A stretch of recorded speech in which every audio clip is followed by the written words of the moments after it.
Hello, good evening everyone. क्या हाल चाल है? क्या मेरी वॉइस आप लोग तक पहुंच रही है? एक बार जल्दी से बता दो यार।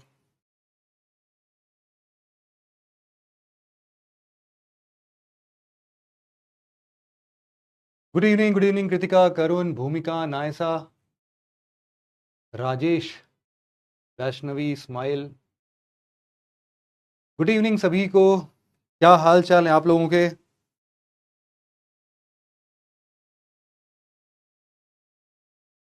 यस, आ रही है। बहुत ही शानदार यार। चलो स्टार्ट करते हैं आज अपना सेशन। सबसे पहले एक बार हम लोग थोड़ा सा इसको रिकैपिचुलेट करके देख लेते हैं, है ना।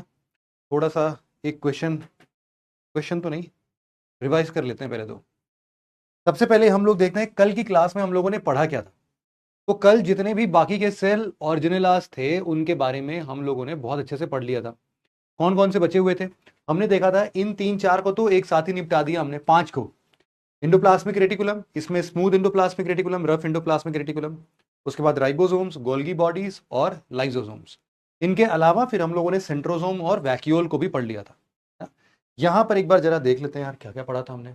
ये एक डायग्राम हमने बनाया था। इसमें न्यूक्लियस, न्यूक्लियस के साथ साथ उसके आगे बढ़े हम लोग तो हम लोगों को पता चला कि भाई साहब राइबोसोम होते हैं। राइबोसोम प्रोटीन बनाने का काम करते हैं और ये एंडोप्लाज्मिक, रफ एंडोप्लाज्मिक रेटिकुलम के ऊपर बैठ के ये प्रोटीन बनाते हैं। इसलिए इन दोनों को साथ में कंबाइन करके हम लोग बोल सकते हैं कि ये प्रोटीन बनाने का काम करते हैं। स्मूथ एंडोप्लाज्मिक रेटिकुलम जो है वो लिपिड्स बनाने का काम करता है और ये ट्यूबुलर लाइक स्ट्रक्चर प्रोटीन्स को बाहर, सेल के बाहर भेजने का काम देख लेता है। इसके बाद ये जो प्रोटीन बाहर इकट्ठा होते हैं इन्हीं से गोल्गी बॉडीज इमर्ज होती है। मतलब गोल्गी बॉडीज एंडोप्लाज्मिक रेटिकुलम से इमर्ज होती है और ये बेसिकली पैकेजिंग, ट्रांसपोर्टेशन, इन सब का काम करती है। और साथ ही साथ गोल्गी बॉडीज लाइजोसोम बनाने का भी काम करती है। फिर लाइजोसोम होता है। लाइजोसोम कहां से इमर्ज होता है? गोल्गी बॉडी से। और लाइजोसोम हम लोगों ने बताया था suicidal bag of the cell. Suicidal bag of the cell क्यों? क्योंकि इसके अंदर बहुत ही खतरनाक डाइजेस्टिव एंजाइम्स होते हैं जो कि जरूरत पड़ने पर इस पूरे सेल को भी खा के पचा सकते हैं और बाहर से कोई बैक्टीरिया वगैरह आए तो उन पे भी ये आक्रमण कर सकते हैं। ठीक है। फिर ये धीरे धीरे हम लोग आगे बढ़ते गए इसमें। इसके बाद हम लोगों ने थोड़ा सा वैक्यूओल के बारे में पढ़ लिया था, सेंट्रोसोम के बारे में पढ़ लिया था और फिर उसके बाद हम लोग अपने न्यूक्लियस वाले पोर्शन पर आ गए थे। न्यूक्लियस को हम लोगों ने तीन चार पार्ट्स में देखा था। ये न्यूक्लियर मेम्ब्रेन, न्यूक्लियोप्लाज्म, यहां पर हम लोगों ने एक यहां वाला देखा था न्यूक्लियोलस। और फिर हम लोगों ने कुछ जेनेटिक मटेरियल की बात की थी। जेनेटिक मटेरियल को जब हम लोगों ने फर्दर एक्सपैंड किया तो ये क्रोमैटिन फाइबर का नाम आया। क्रोमैटिन फाइबर, क्रोमैटिन फाइबर यहां से जब सेल डिवीजन होता है तो फिर क्रोमोसोम में कन्वर्ट हो जाता है। जब क्रोमोसोम में कन्वर्ट हो जाता है तो क्रोमोसोम को हमने फर्दर एक्सपैंड करके जला इलेक्ट्रॉन माइक्रोस्कोप से और जला के देखा तो फिर उसमें देखा कि अच्छा, इसमें तो हिस्टोन प्रोटीन के ऊपर लिपट लिपट के ये डीएनए जो है ये हमारा आगे आता है। और हम लोगों ने इसको फर्दर जब और जूम इन करके देखा तो हमें लगा ओह, ये तो डबल स्ट्रैंडेड है। इस डबल स्ट्रैंडेड डीएनए को, इसका नाम क्या दिया हमने? Deoxyribonucleic acid, DNA. इसी को हम लोग अपने जेनेटिक मटेरियल का कैरियर बताते हैं क्योंकि सारी कोडिंग इसी के अंदर में लिखी हुई होती है। अब ये समझ में नहीं आ रहा था लिखी कैसी जाती है यार। तो हम लोगों ने यहां पर डिफाइन किया कि देखो कैसे लिखते हैं। इस ट्विस्टेड डीएनए को हम लोगों ने सीधा किया और सीधा करने के बाद हम लोग को पता चला कि ये जो पूरा डीएनए है वो बेसिकली न्यूक्लियोटाइड का बना हुआ है। और ये न्यूक्लियोटाइड बेसिकली तीन प्रकार के होते हैं। पहला, डिऑक्सीराइबोस शुगर, इसीलिए इसका नाम भी डिऑक्सीराइबोस न्यूक्लिक एसिड पड़ता है। डिऑक्सीराइबोस शुगर, फॉस्फेट ग्रुप और नाइट्रोजन बेस पेयर्स। अब नाइट्रोजन बेस पेयर्स भी हम लोगों ने चार अलग अलग प्रकार में देखे थे और यही हमारे लिए कोडिंग का काम करेंगे। यही हमारे लिए सारी इंफॉर्मेशन आदान प्रदान करने काम करेंगे, सेम टू सेम। जैसे कि बाइनरी लैंग्वेज में 0 1 करता है, हमारी भाषा में A to Z, 1 to 10, 1 to 0, जो भी आप लोग कह रहे हो, 1 2 3 4 5 6 7 8 9 0, ये जो डिजिट्स करती है। अब हम लोग को 5 लाख बोलना होता है या फिर 100 बोलना होता है, इस्तेमाल तो सिर्फ 10 ही डिजिट आती है। और इनफैक्ट अगर हम लोग कुछ भी बोल दें, जितनी भी बातें अभी हम लोग कर रहे हैं, जितना भी चैटिंग आप लोग कर रहे हो यहां पर, उन सब में A to Z अल्फाबेट ही लिखा है, लेकिन सबका मतलब हम लोग समझ रहे हैं। कैसे समझ रहे हैं? क्योंकि ये कोडिंग्स है ना। सिमिलरली इसी तरीके से 4 लेटर्स का कोडिंग ये भी करता है। इन्हीं को घुमा फिरा के यूज करता है। ठीक है। अब यहां पर जरा हम लोग को समझना था कि आखिरकार इसका स्ट्रक्चर कैसे बनता है। इसके स्ट्रक्चर में हम लोगों ने शुगर और फॉस्फेट बॉन्ड्स की ये सीढ़ी वाला लंबी वाली रेखाएं देखी और बीच में हम लोगों ने देखा कि इसमें जी और सी और ए और टी के बीच में कुछ यहां पर बेस पेयर्स के बीच में बॉन्ड्स होते हैं। इन बॉन्ड्स को यहां पर हम लोग देख पा रहे थे। अब यहां पर कल मैंने आपको जो बताया था, ए और टी और सी और जी के बीच में 3 बॉन्ड्स होते हैं या 2 बॉन्ड्स होते हैं। किसी ने शायद अभी टेलीग्राम चैनल पर कमेंट भी किया था कि सर एक्चुअल में ये हाइड्रोजन बॉन्ड्स के बीच के बॉन्ड्स है। सही है, हाइड्रोजन बॉन्ड्स के बीच के बॉन्ड है। हाइड्रोजन और नाइट्रोजन जो है वो आपस में एक बॉन्ड बनाता है।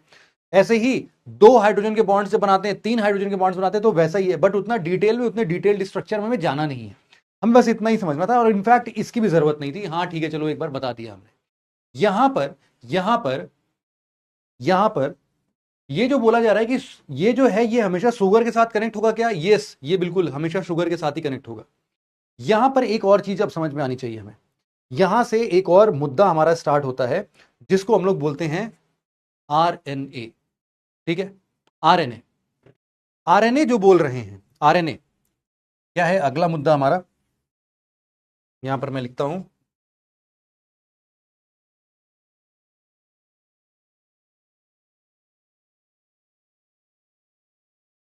यहां पर लिखता हूं आर एन ए। ये है हमारे लिए राइबॉक्सी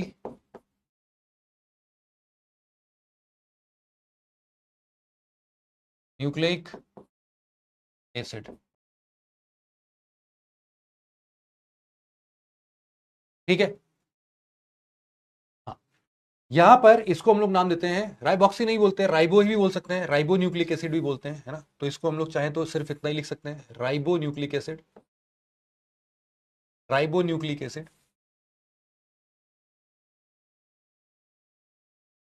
अब यहां पर इसको समझना कि आखिरकार ये होता क्या है, क्या काम करता है। देखो, सबसे पहले तो इस राइबोन्यूक्लिक एसिड में जिस हिसाब से हम लोग डीएनए का स्ट्रक्चर बना रहे थे, डीएनए का स्ट्रक्चर कैसे बनाया था हम लोगों ने बनाया था ये स्ट्रक्चर।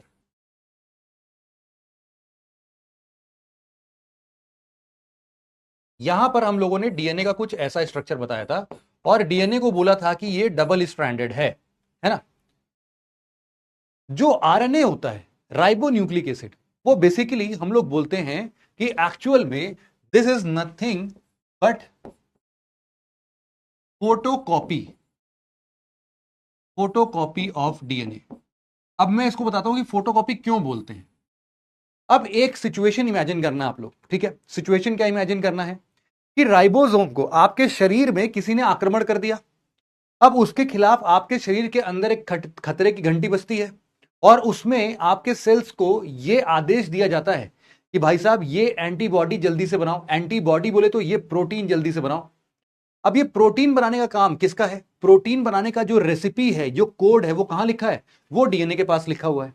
ठीक है, अब मैं मान के चलता हूं कि भाई साहब जो प्रोटीन रिक्वायर्ड है, वो प्रोटीन रिक्वायर्ड जो डीएनए है उसकी कोडिंग यहां से लेके यहां तक के हिस्से में वो पूरा का पूरा कोड लिखा हुआ है ना।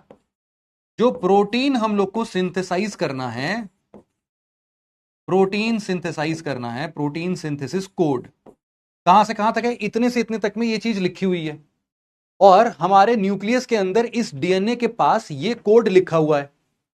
अब ये ना राइबोसोम तक जाना है, क्योंकि ये राइबोसोम तक जाएगा तभी राइबोसोम इसको बना पाएगा। अब इसके लिए, अब जैसे मान लो आप आते हो मेरे पास और आप मुझसे बोलते हो कि सर आप अपना नोट्स हमको दे दीजिए ना, हमें पढ़ना है। तो आपकी डिमांड जायज है, बिल्कुल जायज है यार, आपको पढ़ना है, आपको नोट्स की जरूरत है, आप बेशक मुझसे मांग सकते हैं।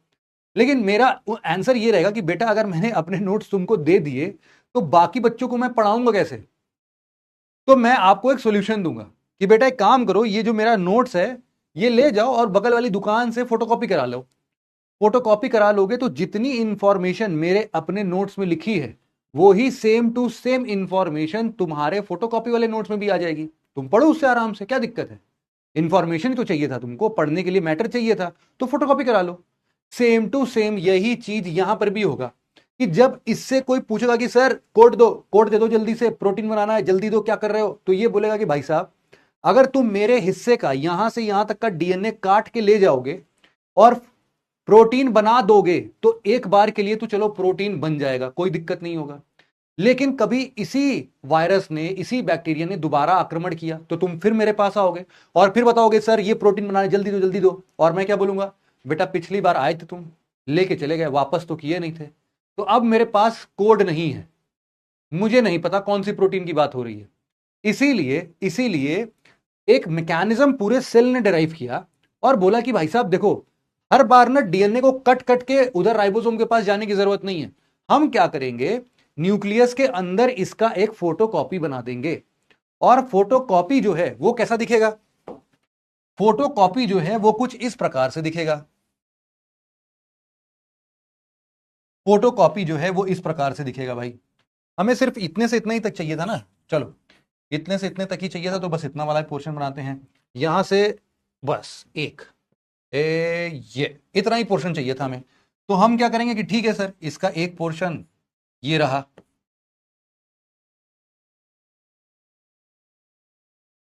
ये क्या है, सिंगल स्ट्रैंडेड। और सिंगल स्ट्रैंडेड क्यों है, हमारे पास जैसे मान लो कि अगर हमें पता है कि यहां पर ए लिखा है, यहां पर सी लिखा है, यहां पर जी लिखा है, यहां पर टी लिखा है, यहां पर टी लिखा है, यहां पर ए सी टी जी, तो हमें बताने में तकलीफ थोड़ी ना होगी कि भैया ए का पेयर तो हमेशा टी के साथ होता है, सी का पेयर हमेशा जी के साथ होता है, जी का सी के साथ होता है, टी का ए के साथ होता है, फिर से ए के साथ होता है, फिर टी के साथ, फिर जी, फिर ए, और कंटिन्यू करते रहेंगे। मतलब कि अगर हमें आधा इंफॉर्मेशन भी मिल जाए तो इसका पेयर किसके साथ करके पूरा बनाना है ये मेरे को पता चल जाएगा।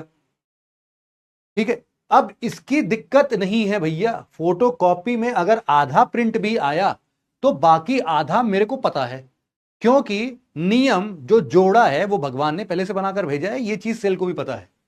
तो ये चीज आधा अगर हुआ तो भी इसका कंप्लीट इंफॉर्मेशन ही माना जाएगा। अच्छा, अब ये जो पूरा सेल का मैकेनिज्म है ना बच्चे, ये बड़ा ही स्टैंडर्ड मैकेनिज्म होता है। जैसे हम लोग डिवीजन ऑफ लेबर की बात कर रहे थे, इस डिवीजन ऑफ लेबर में ना जिसका जो काम निर्धारित है वो ही काम, बस वो काम करेगा और कुछ नहीं। अमृत पटेल का बोलना है कि बाउंस हो रहा है, बेटा आप लोग बताओ क्या बाउंस हो रहा है क्या, ऐसी कोई भी चीज मैंने आपको बताई है जो कि आपको ना समझ में आ रहा हो, क्या ये चीज बाउंस होने लायक है, इतनी आसान चीज बाउंस होने लायक है।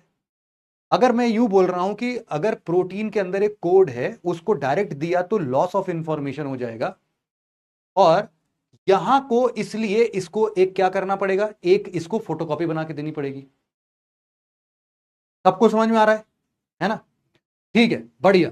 अगर ये बात सबको समझ में आ रही है बच्चे, तो जिसको नहीं समझ में आ रही है वो एक बार कल वाले लेक्चर को थोड़ा और डिटेल से देख ले, क्योंकि कल वाला लास्ट में कई सारे बच्चे छोड़ के भाग गए थे ना कि 8:30 बजे के बाद सर अब हमारा दिमाग आउट हो रहा है। तो हो सकता है कि आप लोग रिवाइज करके ना आए हो, अच्छे से रिवाइज करोगे तो सब चीज क्लियर होगा, ऐसा कोई 30 मार्क हाँ या फिर तूफानी चीज नहीं पढ़ा रहा हूं मैं।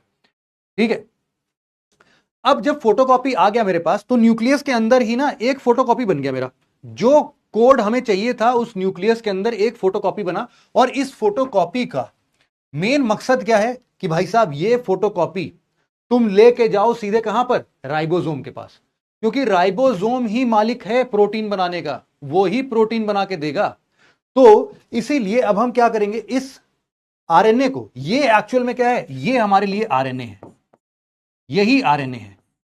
ये आरएनए कैसा है, डीएनए का फोटोकॉपी है, लेकिन डीएनए डबल स्ट्रैंडेड जैसा दिखता था और आरएनए हमारा सिंगल स्ट्रैंडेड ही दिखता है। और ये आरएनए जाएगा कहां पर, ये जाएगा सीधे के सीधे राइबोसोम के पास, है ना। ये कहां जा रहा है, ये जा रहा है भैया राइबोसोम के पास। तो राइबोसोम को बना देते हैं ऐसे टेढ़ा मेढ़ा राइबोसोम, कुछ भी हो सकता है ना। ये क्या है, राइबोसोम। अब ये जो चेन है ये राइबोसोम के पास इकट्ठा होगा और राइबोसोम से बोलेगा, राइबोसोम भाई प्रोटीन बनाना है मेरे को, जल्दी बनाओ जल्दी बनाओ, बॉडी को तुरंत के तुरंत जरूरी है, जल्दी से बनाओ। राइबोसोम बोलेगा कि बेटा तुम्हारा काम क्या था, ये बोलेगा मेरा काम था ये कोड तुम तक पहुंचाना।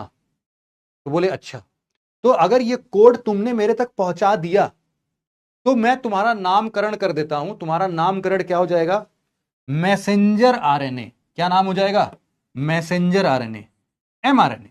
मैसेंजर आरएनए क्यों, क्योंकि तुम्हारा काम खाली यहां का फोटोकॉपी करके ये मैसेज मेरे तक पहुंचाना था, बस तुम्हारा काम यहीं पर खत्म। डिवीजन ऑफ लेबर देख रहे हो कितना खतरनाक है। मैसेंजर का काम यह है कि भैया तुम सिर्फ इसका फोटोकॉपी लेके राइबोसोम के पास पहुंच जाओ। अब राइबोसोम अगर इससे बोलता है कि सर जी इस कोड में क्या लिखा है थोड़ा पढ़ के बताना, कौन सी रेसिपी लेके आए हो, तो ये मैसेंजर आरएनए साफ इनकार कर सकता है कि भैया मेरा काम नहीं है ये सब, मेरा काम था ये प्रोटीन का कोड लेके तुम्हारे तक पहुंचाना, मेरा नाम है मैसेंजर आरएनए। अब मैं नहीं जानता इसके आगे कुछ भी, जो उखाड़ना है उखाड़ लो, मेरे को नहीं मतलब अब। तो अब राइबोसोम क्या करेगा, राइबोसोम कहेगा यार ये मैसेंजर आरएनए गजब इंसान है यार, ये नहीं कोड पढ़ के बता दे। अब इसको पढ़ने आता नहीं था राइबोसोम को, तो इसने क्या कहा, इसने कहा कि भाई ये मेरे को ना ट्रांसफर करने का है। तो राइबोसोम ने एक और आरएनए को, हमारे सेल के अंदर ही घूमता रहता है साइटोप्लाज्म में ही, वहां से एक और आरएनए को बुलाया। उस आरएनए का नाम है transfer RNA. Transfer RNA, transfer RNA क्या करेगा, इस मैसेंजर आरएनए के कोड को राइबोसोम को ट्रांसफर कर देगा, और राइबोसोम क्या करेगा, इस कोड पर जुड़ते हुए प्रोटीन बनाने का सिलसिला चालू कर देगा। और प्रोटीन जब एक बार बन जाएगा तो टोटल इसको एक बार रीअरेंजमेंट करके हमारे लिए, ये देखो ये प्रोटीन बन गया, ये क्या है हमारे लिए प्रोटीन। अब आप बोलोगे सर ये मोती वाला हार हार क्या बना दिया आपने। देखो प्रोटीन एक्चुअल में बच्चों जो होता है वो एमिनो एसिड का बना होता है, ठीक है। ये जो गोला गोला आप लोग देख रहे हो ये और कुछ नहीं है, बल्कि ये अलग अलग प्रकार के एमिनो एसिड है, एमिनो एसिड। और ये जो एमिनो एसिड है ये बीच में अपने कुछ बॉन्ड्स के साथ में जुड़े रहते हैं, ठीक है। तो यही अपना प्रोटीन बना देता है इस प्रकार से, बात खत्म। प्रोटीन हमारा बन गया, जो हमारा उद्देश्य था वो प्रोटीन हमारा बन गया। तो आरएनए के लिए अगर आपको ये कठिन चीजें कुछ नहीं समझ में आ रही हैं तो आपको मैं लोग बिल्कुल ही सरल चीज देता हूं, इससे सरल तो अब कोई भी क्या ही समझा पाएगा। देखो मैंने बोला कि बेटा हमारे पास था डीएनए, उस डीएनए को हम लोगों ने किस में कन्वर्ट किया, हम लोगों ने कन्वर्ट किया मैसेंजर आरएनए में। और यहां मैसेंजर आरएनए जो है, डीएनए को जब मैसेंजर आरएनए में कन्वर्ट किया तो एक प्रोसेस लगा, इस प्रोसेस का नाम हमने दिया ट्रांसक्रिप्शन।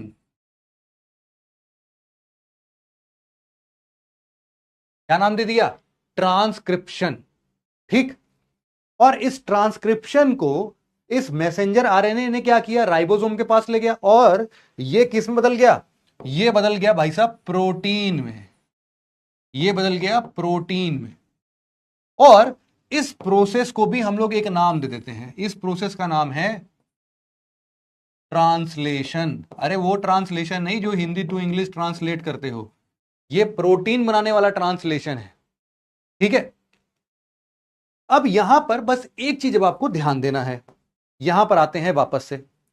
अब देखो यहां पर जो आपको एक चीज ध्यान देने की थी वो ये है कि जब हम लोग डीएनए के कोड्स लिखते थे तो डीएनए के कोड्स में बेटा क्या क्या चीज था, ए टी सी और जी था, ठीक है। ए टी सी जी ये चार चीजें थी वहां पर, है ना। लेकिन जब भी हम लोग आरएनए की बात करते हैं तो आरएनए में बेटा एक चीज बस चेंज हो जाती है ना। चेंज क्या होता है कि यहां पर जो भी हम लोगों ने टी लिखा है वो टी की जगह पर ये क्या कर देता है, ये टी की जगह पर ये कुछ नहीं बस यू कर देता है। इसका अपना कुछ होगा कोड वोड, है ना। ये हर जगह क्या लिख देता है, यू कर देता है। तो एक्चुअल में ये जो यू है ये क्या है, ये है यूरासिल। तो अब अगर कोई हमसे पूछता है कि भाई साहब डीएनए में तो चार चीज थे ए टी सी जी, अब इसमें क्या है, हम लोग बोलेंगे देखो इसमें कुछ नहीं, इसमें एयूजीसी है, एटीसीजी की जगह एयूसीजी है, बस टी की जगह यू आ गया, और यू नया क्या है, यूरासिल। यही है नाइट्रोजन, नाइट्रोजन बेस, है ना। नाइट्रोजन बेस अब इसका क्या हो गया, एयूसीजी बस। अब यू का पेयर भी हमेशा ए के साथ होगा और ए का पेयर यू के साथ होगा, जैसे कि ओरिजिनल डीएनए में होता था।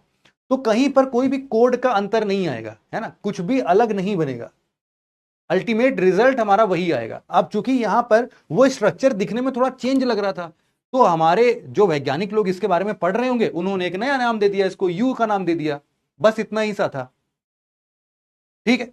अब देखो एयूसीजी हो गया, ये हम लोगों ने पढ़ लिया, और हम लोगों ने ये भी पढ़ लिया, क्या है, ट्रांसक्रिप्शन ट्रांसलेशन, ये भी बड़ा इंपॉर्टेंट सा था।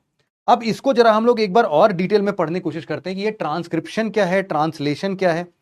यहां पर एक चीज को जरा बड़े अच्छे तरीके से आप लोग समझना, डीएनए को जब एमआरएनए में कन्वर्ट किया, कोई बोल रहा है डबल बॉन्ड ही रहेगा।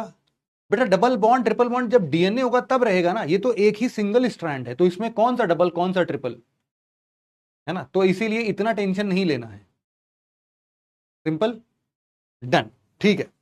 अब यहां पर तो कुछ और प्रोसेस का भी ध्यान आप लोग रखना। एक्चुअल में ये जो हम लोग पूरा प्रोसेस पढ़ रहे हैं, इसको हम लोग एक नाम देते हैं। इस प्रोसेस का नाम है the central dogma of molecular biology. बड़ा खतरनाक सा नाम है, लेकिन कुछ है नहीं। क्या बोल रहे हैं हम इसको? Central dogma of molecular biology.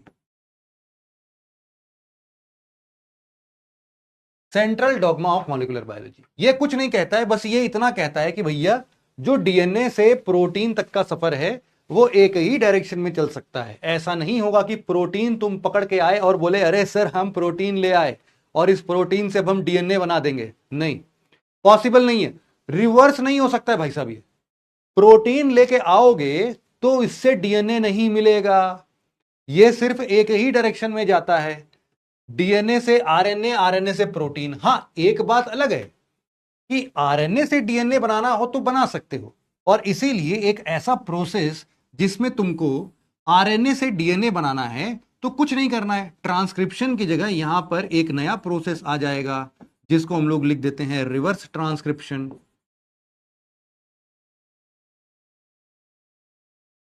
Simple है, रिवर्स ट्रांसक्रिप्शन लिख देते हैं।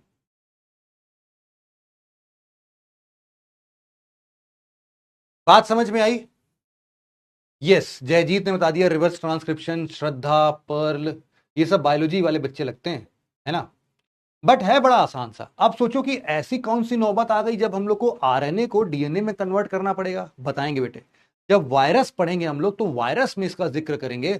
बस ये वाला याद रखना कि जब मैं आरएनए को डीएनए में कन्वर्ट करते हैं तो वहां पर रिवर्स ट्रांसक्रिप्शन होता है, ये याद रखना।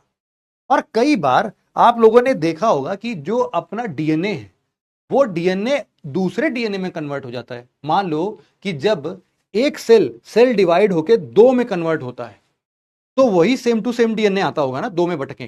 तो कई बार ऐसा भी होता है कि ये जो डीएनए है ये वापस से डीएनए में ही कन्वर्ट हो जाता है। इस प्रोसेस को हम लोग नाम देते हैं रेप्लिकेशन। रेप्लिकेशन। अच्छा, किसी को इस बारे में तनिक भी दिक्कत आ रही है कि ये डीएनए क्या है, ये जीन क्या है, ये जीनोम क्या है? किसी को समझ में आ रहा है कोई दिक्कत कि सर मेरे को डीएनए नहीं समझ में आया, मेरे को जीन नहीं समझ में आया, मेरे को जीनोम का मतलब नहीं समझ में आया? ऐसा कोई है क्लास में? विद्यार्थी, छात्र या छात्राएं कोई भी हो?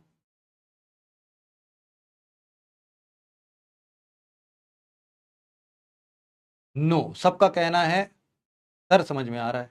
कॉमर्स वालों को भी क्लियर हो गया भाई साहब, और इससे खुशी की बात मेरे लिए कुछ नहीं हो सकती। सब बोल रहे हैं चमक भी गया। सब बोल रहे हैं ट्रांसफर आरएनए कहाँ गया? अरे ट्रांसफर आरएनए बेटा इतना इंपॉर्टेंट नहीं था, उसको इस प्रोसेस में कहीं नहीं लिखते हैं। ट्रांसफर आरएनए का छोटा सा रोल है यार। मैसेंजर आरएनए इतने मुश्किल से न्यूक्लियस से बाहर से कॉपी करके पूरा लेके आया, ट्रांसफर आरएनए तो बस उसको पढ़ के उसको राइबोसोम को बता दे रहा है। तो इसलिए उतना उसको इंपॉर्टेंट रोल प्ले नहीं देते, उसको ज्यादा जिक्र भी नहीं करते। क्रिस्टल क्लियर, जीनोम बता दो। अच्छा जीनोम बता दो भैया। देखो कल ही पढ़ा था इसके बारे में। ये जो क्रोमेटिन फाइबर है, बहुत ही सिंपल सा बताता हूं यार। आपके सेल के अंदर ये उलझा हुआ मांझा रखा हुआ है, इस उलझे हुए मांझे को सुलझा दो और सुलझा के एक लड़ी में पूरा ऐसे देखो, यहां से यहां तक जब ये पूरा धागा सुलझा दोगे, जितनी बड़ी लड़ी मिलेगी वो ही पूरा का पूरा एक इंड से लेके दूसरे इंड तक का हिस्सा जीनोम कहलाएगा। पूरा समूचा क्या कहलाएगा? जीनोम कहलाएगा। बस सिंपल है। और कहां पर दिक्कत आ रही है? क्रिस्टल क्लियर, रेप्लिकेशन वाला। अरे रेप्लिकेशन मेरे भाई, देखो कोई भी सेल है, मान लो कि जब तुम पैदा हुए होगे तो तुम तो एक ही सेल होगे, है ना। जब एक ही सेल हो गए तो तुम इतने मिलियंस ऑफ सेल में कैसे बदल गए भाई?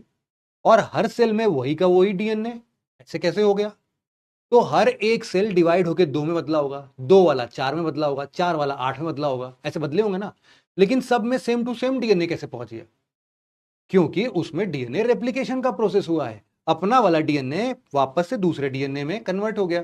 तो डीएनए से डीएनए में कन्वर्ट हो रहा है तो उसको रेप्लिकेशन बोल दे रहे हैं। डीएनए से आरएनए में कन्वर्ट हो रहा है तो ट्रांसक्रिप्शन बोल दे रहे हैं। और ये आरएनए जब प्रोटीन में कन्वर्ट हो रहा है तो उसको हम लोग ट्रांसलेशन बोल दे रहे हैं। अगर आरएनए डीएनए में कन्वर्ट हो रहा है तो उसको रिवर्स ट्रांसक्रिप्शन का प्रोसेस बता दे रहे हैं। समझ गए? कोई और डाउट?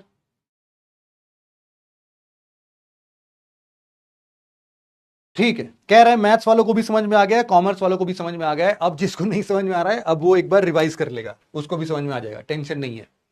अब यहां पर ना कुछ और नाम लिखना पड़ेगा यार हमें। अभी बस इतने से काम नहीं हुआ हमारा।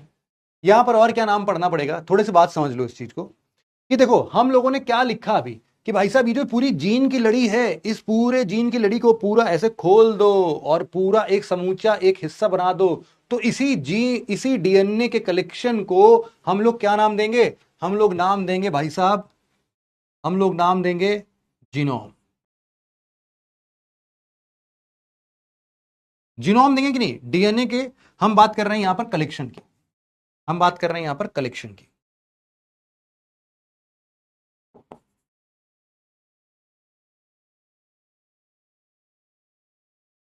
ये कलेक्शन जो है डीएनए का कलेक्शन जीनोम कहलाता है। ये बात बिल्कुल सही है, ये तो हम लोगों ने पढ़ा भी और देखा भी और समझ भी लिया। इसी तरीके से अगर मैसेंजर आरएनए का सारा कलेक्शन हम लोग देखें तो इसका नाम इसके प्रोसेस से निकल कर आता है। इसको हम लोग नाम देते हैं, इसको हम लोग नाम देते हैं ट्रांसक्रिप्टोम। अरे जीन का जीनोम हो गया तो ट्रांसक्रिप्शन का ट्रांसक्रिप्टोम हो गया। अब प्रोटीन का बताओ क्या होगा? खुद ही नामकरण कर लोगे तुम लोग अब।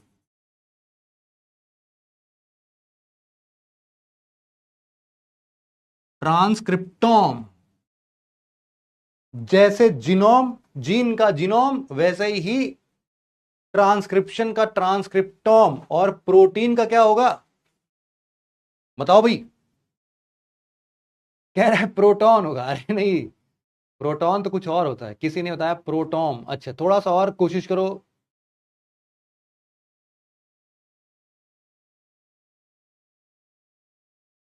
सब लोग प्रोटॉम तक पहुंच चुके हैं, लेकिन सही नाम अभी तक कोई नहीं दे रहा है। प्रोटीनोम किसी ने बोल दिया। सही है।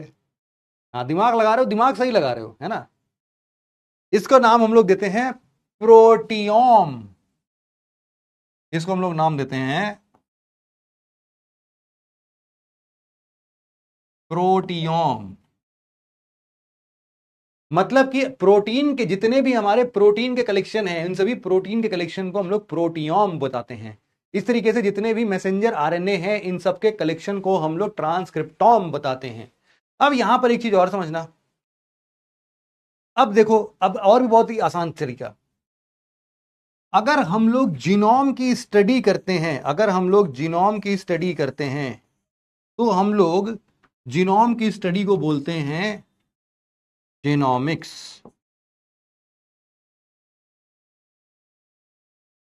ट्रांसक्रिप्टोम की स्टडी करेंगे तो क्या बोलेंगे भाई? और प्रोटियोम की स्टडी करेंगे तो क्या बोलेंगे भाई? बताओ।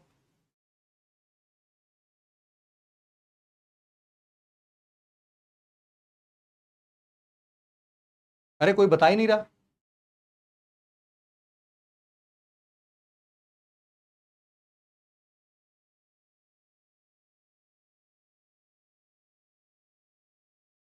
ट्रांस ट्रांसक्रोमिक्स कोई बोल रहा है। अरे नाम तो पूरा ही लिखना पड़ेगा भैया। चलो किसी ने सही बता दिया। यस, इसको हम लोग लिख देते हैं ट्रांसक्रिप्टोमिक्स।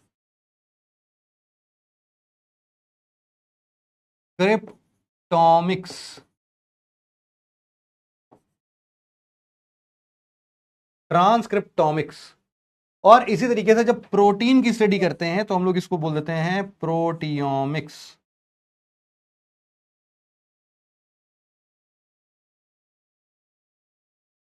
बहुत ही सिंपल है ना। यस, अक्षय ने बिल्कुल सही बता दिया भैया, प्रोटियोमिक्स, ट्रांसक्रिप्टोमिक्स और जीनोमिक्स। ये सब इतने डिफिकल्ट वर्ड अगर आप ऐसे इंडिपेंडेंटली सुनोगे ना आपको बड़ा कठिन लगेगा, लेकिन अगर आप लोग एक से एक रिलेशन बिठा के समझोगे तो आपको शायद कुछ याद करने की जरूरत भी नहीं पड़ेगी।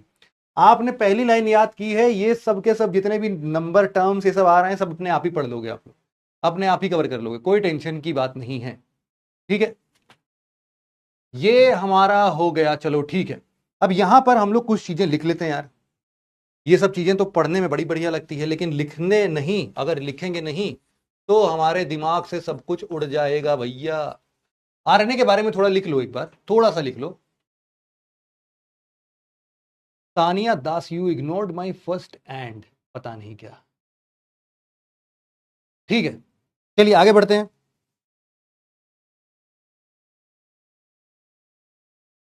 इसमें लिखना कि RNA RNA are single stranded genetic material, हम ही लिख देते हैं, चलो कोई नहीं। They are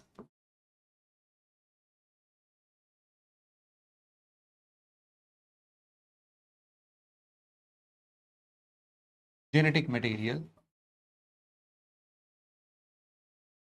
single stranded genetic material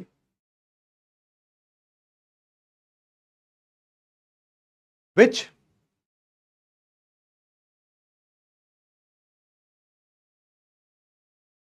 transfers the genetic code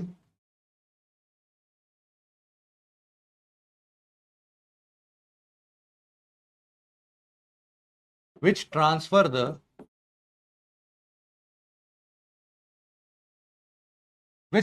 the genetic code needed या फिर required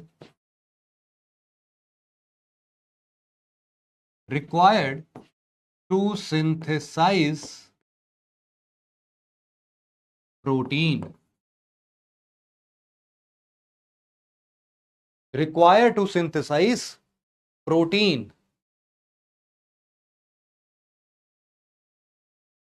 from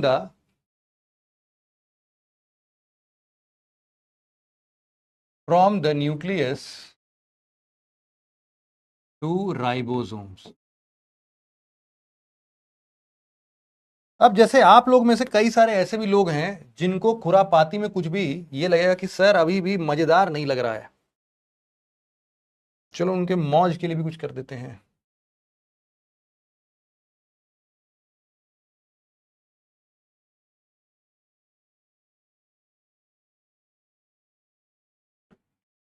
यहां पर अगर हम लोग सर्च करें एक बार,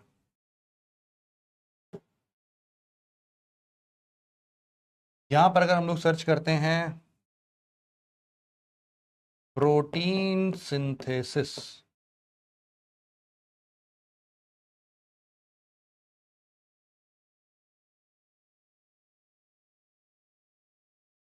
कोई छोटा वीडियो देख लेते हैं।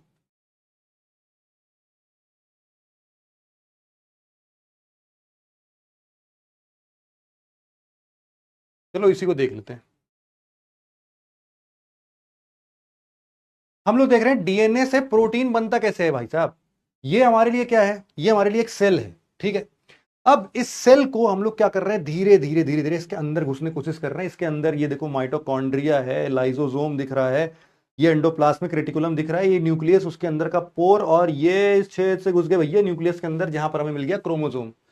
अब ये क्रोमोसोम जो है, क्रोमोसोम हमें दिख रहा है कि ये उलझे हुए धागे जैसा दिख रहा है, लेकिन इसको जब हमने खोल के देखा तो ये हिस्टोन प्रोटीन पर लिपटा हुआ धागा दिखा, जो कि फाइनली हम लोग को ऐसा दिखा, डबल स्ट्रैंडेड। ठीक है, ये डबल स्ट्रैंडेड जो धागा दिखा इसको हम लोग बोलते हैं डीएनए, और इसके एक फंक्शनल सेगमेंट को हम लोग जीन भी बोल सकते हैं। अब क्या होता है, ये देखो क्या आया, ओहो हो, ये एक, वैसे तो देखो आरएनए पॉलीमरेज, इसको हमें समझना नहीं है, यही एक वो इक्विपमेंट है जो कि इस चेन को खोल के भाई साहब यहां पर देखो क्या लगा दे रहा है, यहां पर एक जगह पर यू और ये सब चेंज कर करके क्या कर दे रहा है, एक नया सिस्टम बना दे रहा है ना। अब देखो क्या होगा, अब ये हमारा मैसेंजर आरएनए तैयार हो गया। आधा आधा उसने क्या किया, पॉलीमरेज आरएनए ने इसको खोल दिया। अब इसी को हम लोग बोल रहे थे, अब ये न्यूक्लियस के अंदर ही हुआ है पूरा कुछ, है ना। इसको अब अगर थोड़ा बहुत आगे पीछे जोड़ना घटाना हुआ तो वो सब चलता रहता है, ये सब इतना इंपॉर्टेंट नहीं है। बस अब ये मस्त उड़ते उड़ते देखो इस छेद से न्यूक्लियस के बाहर आया। अब ये ढूंढेगा अपने साथी राइबोसोम को। राइबोसोम भाई कहां गए, जल्दी आ जाओ। राइबोसोम देखो अभी दिखेगा इसको, ये रहा राइबोसोम।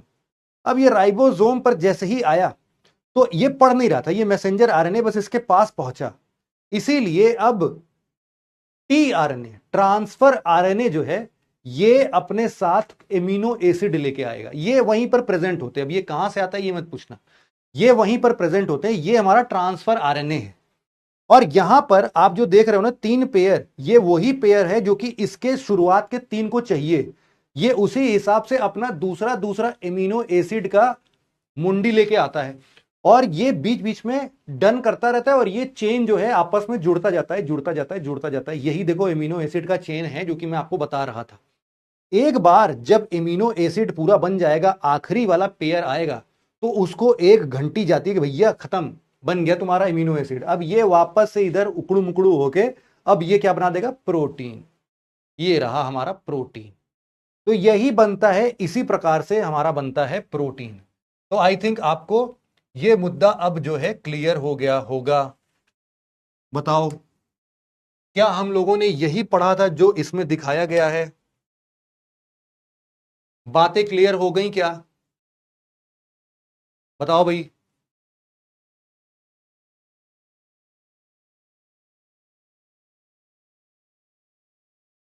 सॉर्टेड है।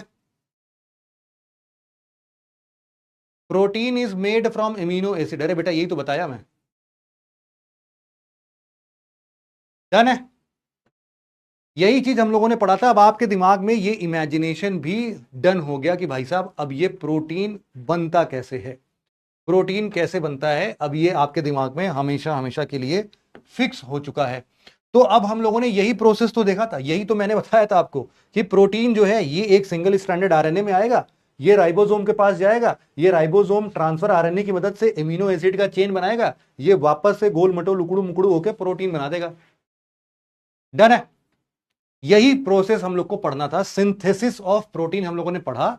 और इस प्रोटीन सिंथेसिस को ही हम लोग एक और थ्योरी से जानते हैं जिसको हम लोग सेंट्रल डॉगमा बोलते हैं। सेंट्रल डॉगमा बोलता है कि जो प्रोटीन बनाने का प्रोसेस है वो यूनिडायरेक्शनल होता है। सिंपली डीएनए से आरएनए से प्रोटीन या फिर आरएनए से प्रोटीन, है ना, ऐसा भी हो सकता है। आरएनए से प्रोटीन बन सकता है या फिर डीएनए से आरएनए से प्रोटीन बन सकता है। सिंपल। अब इसी के बेसिस पर हम लोग ये पोर्शन तो अपना हो गया भैया डन। यहां पर ना मैं आपको एक और मजेदार चीज बताता हूं। आप लोगों में से कितने लोग हैं जो कि कभी किसी जमाने में सीआईडी देखा करते थे? सीआईडी अब तो है नहीं कुछ। अच्छा कुछ बच्चे ऐसे हैं जैसे सतीश वाजपेयी। मैं आपको बताता हूं बेटा, आप जो बोलते हो कि लिसन टू मी सर, देखो मैं आपको अपना कंडीशन बताता हूं कि मेरे साथ क्या चलता है। मेरे पास ना आप लोगों के सिर्फ और सिर्फ 4 से 5 कमेंट्स धड़ाधड़ ऊपर जाते हुए दिखते हैं, है ना। मेरे पास ऐसा कोई बहुत बड़ा स्क्रीन नहीं लगा हुआ है जिसमें आप सबके डाउट मैं आराम से पढ़ सकता हूं। नहीं, ऐसा नहीं है बेटा। आप लोग जितने स्पीड से कमेंट करते हो उतने ही स्पीड से मेरा चैट ऊपर भगता रहता है, ठीक है। इस सिचुएशन में मेरे को तो याद भी नहीं है कि आपने इसके पहले कौन सा क्वेश्चन पूछा था और क्या पूछा था। तो जब भी ऐसा बोलो तो उसमें अपना क्वेश्चन भी पेस्ट कर दिया करो। हर बार अगर ये बताओगे कि सर मेरा डाउट ले लो, तो मुझे ये बेटा नहीं पता चल पाएगा कि आपका डाउट एक्चुअल में था क्या, ठीक है। तो जब भी पूछो, जितनी बार भी पूछो, उसको बार बार बता दो।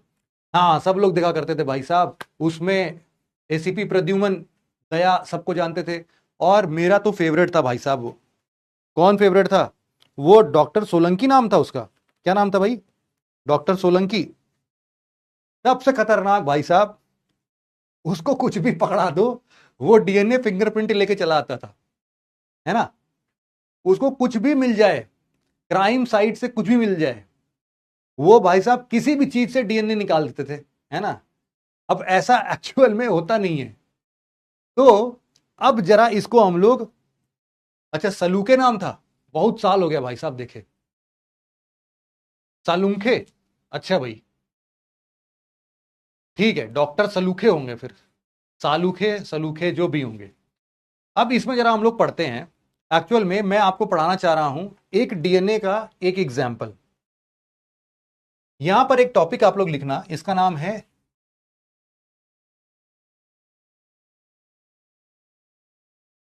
Microsatellite DNA. माइक्रोसैटेलाइट डीएनए, अब ये कैसा माइक्रोसैटेलाइट डीएनए, क्या मतलब आ गया भाई साहब? देखो, माइक्रोसैटेलाइट डीएनए को ही हम लोग और भी कई सारे नामों से जानते हैं, जैसे कि एक नाम इसका है एसटीआर। इसी को हम लोग शॉर्ट टैंडम रिपीट्स, एसटीआर के नाम से भी जानते हैं, और इसीलिए इसको हम लोग रिपीटेटिव डीएनए के नाम से भी जानते हैं। रिपीटेटिव डीएनए, कुछ भी बुला सकते हो इसको, ठीक है। अब ये माइक्रोसैटेलाइट डीएनए होता क्या है? माइक्रोसैटेलाइट डीएनए एक्चुअल में डीएनए के कुछ छोटे से सीक्वेंस होते हैं, जो कि बेसिकली एक से लेके 6 बेस पेयर लंबे होते हैं, छोटे छोटे से। एक बेस पेयर से लेके 6 बेस पेयर तक किसी भी साइज के हो सकते हैं, ठीक है। इसीलिए इनको छोटे हैं, इसीलिए इनको माइक्रोसैटेलाइट डीएनए बोलते हैं, छोटू छोटू से डीएनए है। और ये जो है, ये बारी बारी से ना ये रिपीट होते रहते हैं, थोड़े थोड़े दूर पर रिपीट होते रहते हैं। हर इंसान के अंदर एक पर्टिकुलर टाइप का ये जो एसटीआर है, ये एसटीआर शॉर्ट टैंडम रिपीट्स है, ये बार बार थोड़े थोड़े दूर पर हमारे इस पूरे डीएनए में रिपीट होता रहता है, ठीक है। अब जब ये रिपीट होता रहता है तो यहां पर इनको हम लोग वैसे तो देखो नॉन कोडिंग डीएनए बोलते हैं। क्यों नॉन कोडिंग? अरे भैया, इनके अंदर ऐसा कोई कोड वोड नहीं होता जिससे कि तुम कभी प्रोटीन बना दो, इतना कुछ नहीं लिखा है इसमें, ये ऐसे ही होते हैं, ठीक है। अब हम क्या बोल रहे हैं, इसको क्या बोल रहे हैं? They are the short DNA, they are the short DNA sequence, they are the short DNA sequence typically 1 to 6 base pair long.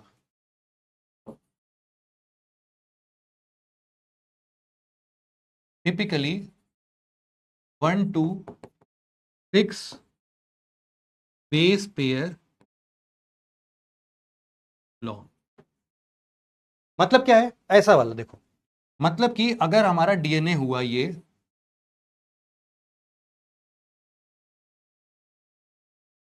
मान लो कि मैं आपको ये बोल रहा हूं कि देखो ये कैसे होंगे। ये मान लो ना मैं 3 बेस पेयर का बना रहा हूं, ये है आपका ए सी जी, यही बेस पेयर यहां पर भी रिपीट हो गए, यही बेस पेयर थोड़ी देर बाद यहां रिपीट हो गए, यही बेस पेयर थोड़ी देर बाद यहां, फिर यहां, ऐसे चलता रहा। और इनके बीच में बढ़िया बकायदा दूसरे दूसरे अपने प्रॉपर पूरा बढ़िया से बेस पेयर्स लगे हुए थे, जिनका रिपीटिशन नहीं था आपस में। तो हम लोग हर बार यही देख रहे हैं कि थोड़े थोड़े दूर पर ये एसीजी एसीजी एसीजी एसीजी यही रिपीट हो रहा है। तो ये जो एसीजी एसीजी एसीजी एसीजी बार बार रिपीट होते जा रहा है, ये एक बेस पेयर का भी हो सकता है, ये 6 बेस पेयर का भी हो सकता है। 1 से 6 में हम लोग ऐसा बोलते हैं, ठीक है। हालांकि एक बेस पेयर का क्या ही रिपीटिशन होगा, वो तो जितनी बार आएगा वो रिपीटेड ही लगेगा। तो हम लोग बोलते हैं शॉर्ट डीएनए सीक्वेंस, यही छोटा सा डीएनए सीक्वेंस है। और यहां पर एक्चुअल में ये जो 6 बेस पेयर लॉन्ग है, रिपीटेड इन सक्सेशंस, क्या बोल रहे हैं?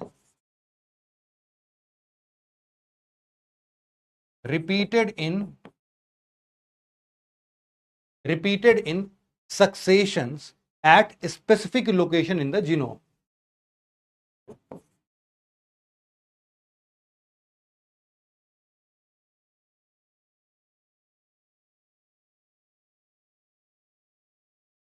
At a specific location in the genome, ठीक है। ये अर्पित सिंह जी, आपको लगता है कि बायोलॉजी से डर लग गया है? आपने पहले भी लिखा था कि नहीं समझ में आ रहा है, फिर लिख रहे हो नहीं समझ में आ रहा है।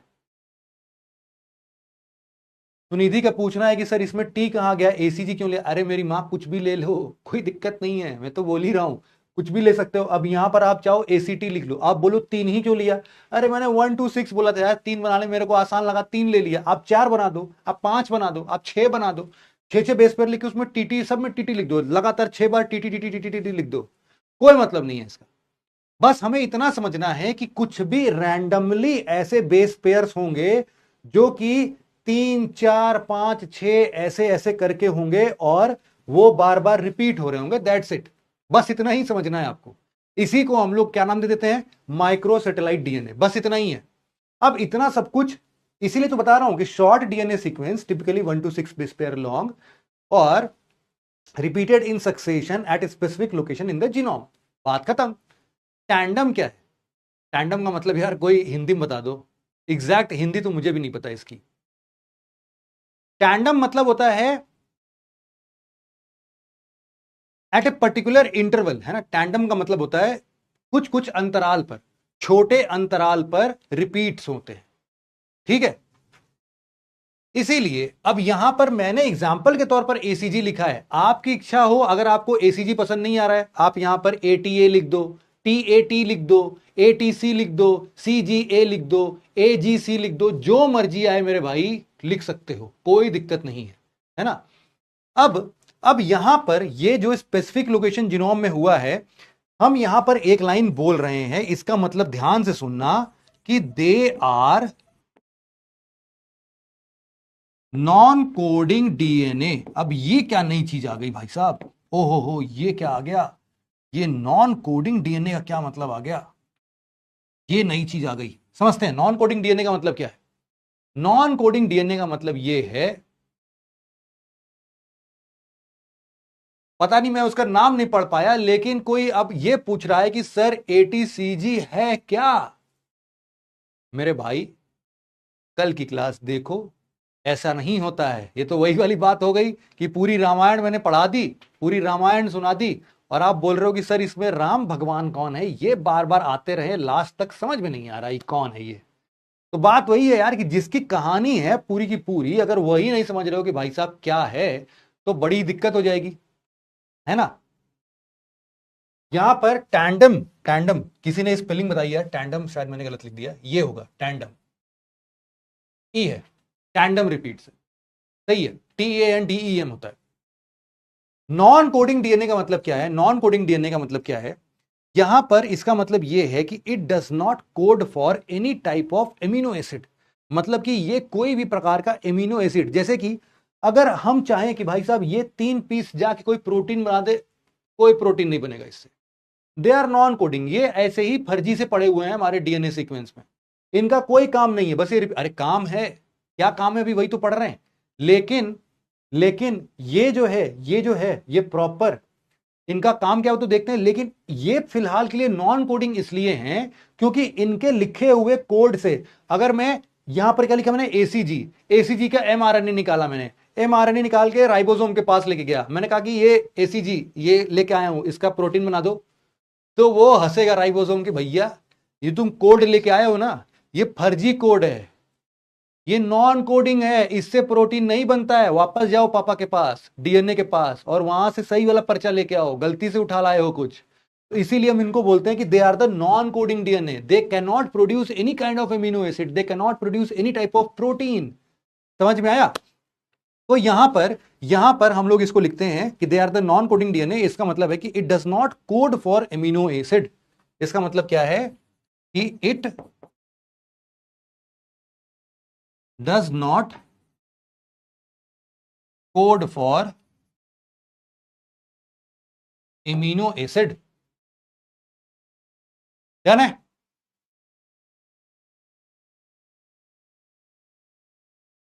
कोई बोल रहा है क्या सर ये नॉन फंक्शनल यूनिट है? नहीं बेटा, नॉन फंक्शनल नहीं है। अब इनका फंक्शन क्या है वही तो हमें पढ़ना है। नॉन फंक्शनल होता तो यार हम लोग पढ़ते क्यों इतना बकवास। They will be used as, they are used to study, देखो क्या लिख रहा हूं मैं, they are used to study inheritance.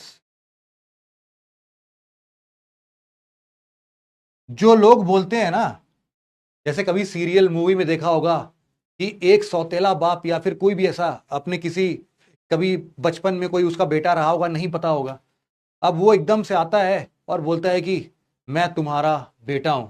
तो अमीर बाप क्या बोलता है कि तुम मेरे बेटे हो ही नहीं सकते हो। तो बेटा बोलता है कि ओ बाप, डीएनए टेस्ट करा लो। डीएनए टेस्ट करा लो, पता चल जाएगा, दूध का दूध पानी का पानी हो जाएगा। तुम्हारा डीएनए का सेट और मेरे डीएनए का सेट एक बार में सेम सेम होएगा, और अगर सेम सेम हो गया तो तुम ही मेरे बाप होगे। ऐसा होता है ना, सुना होगा, बड़ा ड्रामेटिक सा मूवी होता है ये सब। अब यही इनहेरिटेंस कहलाता है। अब इसका मतलब क्या है, इसका मतलब मैं आपको समझाता हूं। और यही इनहेरिटेंस बेटा, these are used for DNA fingerprinting. DNA fingerprinting चोर को पकड़ने में भी यही काम आता है। कैसे समझते हैं? देखो, अब हमारे शरीर का कोई भी सेल मिल जाए, कोई भी सेल मिल जाए, बोले तो अपना कहीं खून गिरा हुआ मिल जाए, अपना कहीं सलाइवा मिल जाए, अपना कहीं बाल टूटा हुआ मिल जाए, अपना कहीं स्किन का छिलका मिल जाए, कैसे भी प्रकार का सेल मिल जाए, तो फिर ये सेल से हम लोग डीएनए निकाल सकते हैं। बात समझ में आई क्या?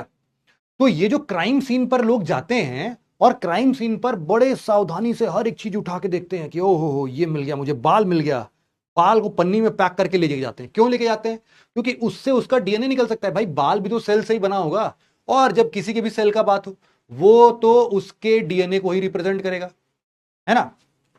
तो मतलब क्या है कि मान लो, अब सपोज एग्जाम्पल में इस चीज को समझते हैं। यहां पर मान लो कि कोई आपका एक पर्टिकुलर क्राइम सीन का मैं बताता हूं,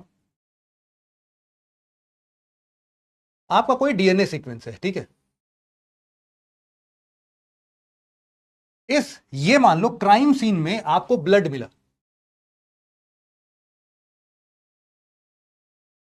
क्राइम सीन में आपको ब्लड मिला, और उस ब्लड में आप लोगों ने क्या देखा?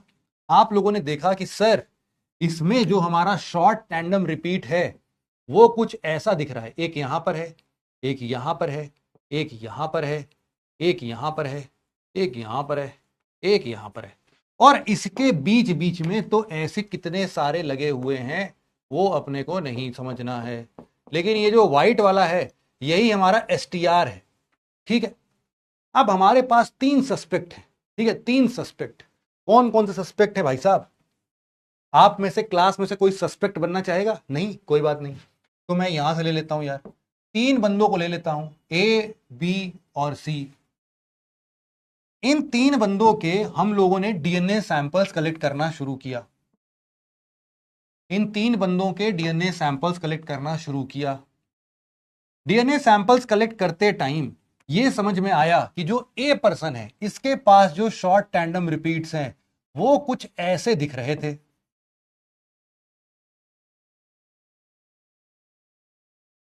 और बीच बीच में तो और भी डीएनए थे ही।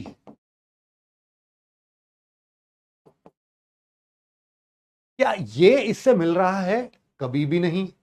हमने कहा कोई बात नहीं भाई साहब, बी का डीएनए टेस्ट कर लेते हैं। बी का डीएनए टेस्ट किया तो बी में कुछ इस प्रकार से मिला।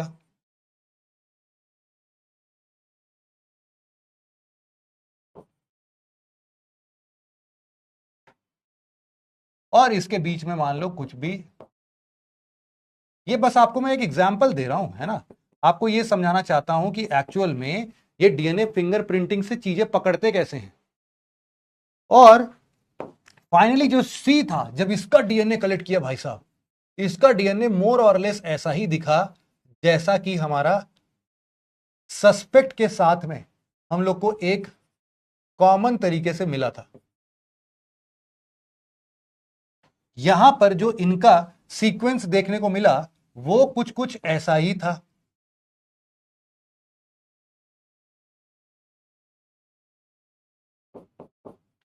ठीक, तो अब हमें समझ में आ गया कि भाई साहब इस ब्लड ग्रुप का जो सैंपल मिला है उसके शॉर्ट टैंडम रिपीट्स और सी के शॉर्ट टैंडम रिपीट्स एक ही जैसे हैं। यहीं पर डॉक्टर सलूखे आते हैं और बोलेंगे क्या? चोर का पता चल गया है, चोर का पता चल गया भैया कि जिसका सैंपल हम लोग को क्राइम सीन से मिला था वो और कोई नहीं बल्कि सी है, तो सी ही चोर है, सी फॉर चोर। समझे? तो ये क्या समझ में आता है? मतलब कि अब ये सिर्फ चोर पकड़ने के लिए नहीं, आपके मां बाप को आइडेंटिफाई करने के लिए भी काम आ सकता है। कि आपका जो डीएनए का शॉर्ट टैंडम रिपीट होगा उसका आधा हिस्सा आपके पिताजी से मिलेगा और उसका आधा हिस्सा आपके माताजी से मिलेगा, और आपके पिताजी और माताजी के दोनों के शॉर्ट टैंडम रिपीट्स को जोड़ दिया जाए तो मोर और लेस आपके जैसा ही शॉर्ट टैंडम रिपीट्स आएगा। और इसीलिए हम लोग को क्या समझ में आया कि सी जो है, सी इज द क्रिमिनल। क्यों मिला क्रिमिनल? क्योंकि ये जो व्हाइट कलर का हम लोग क्या देख रहे थे बार बार, ये व्हाइट कलर वाला क्या है, ये है एसटीआर। और इस व्हाइट व्हाइट कलर का जो ये पूरा परफॉर्मा हमने बनाया है उसको हम लोग क्या नाम देते हैं, उसको हम लोग नाम देते हैं फिंगरप्रिंटिंग, डीएनए फिंगरप्रिंटिंग। इसी को हम लोग क्या नाम देते हैं, ये हमारा डीएनए फिंगरप्रिंटिंग है, ये हमारा डीएनए फिंगरप्रिंटिंग है। अब सोचो, एक चीज मैं आपको और बता देता हूं यार, इस बात को भी जरा ध्यान से सुनना। ये जो हमने 2 मीटर लंबी क्रोमेटिन फाइबर, उलझी हुई क्रोमेटिन फाइबर को सीधा करके जीनोम बताया था, इस जीनोम के अंदर कितने नाइट्रोजन बेस पेयर्स होते होंगे आपके हिसाब से? क्या लगता है आपको, थोड़ा कोई अंदाजा बताएगा? बोल रहे हैं कि भाई बहन का भी एसटीआर सेम होगा। नहीं बेटा, भाई बहन के एसटीआर में अंतर आ जाएगा।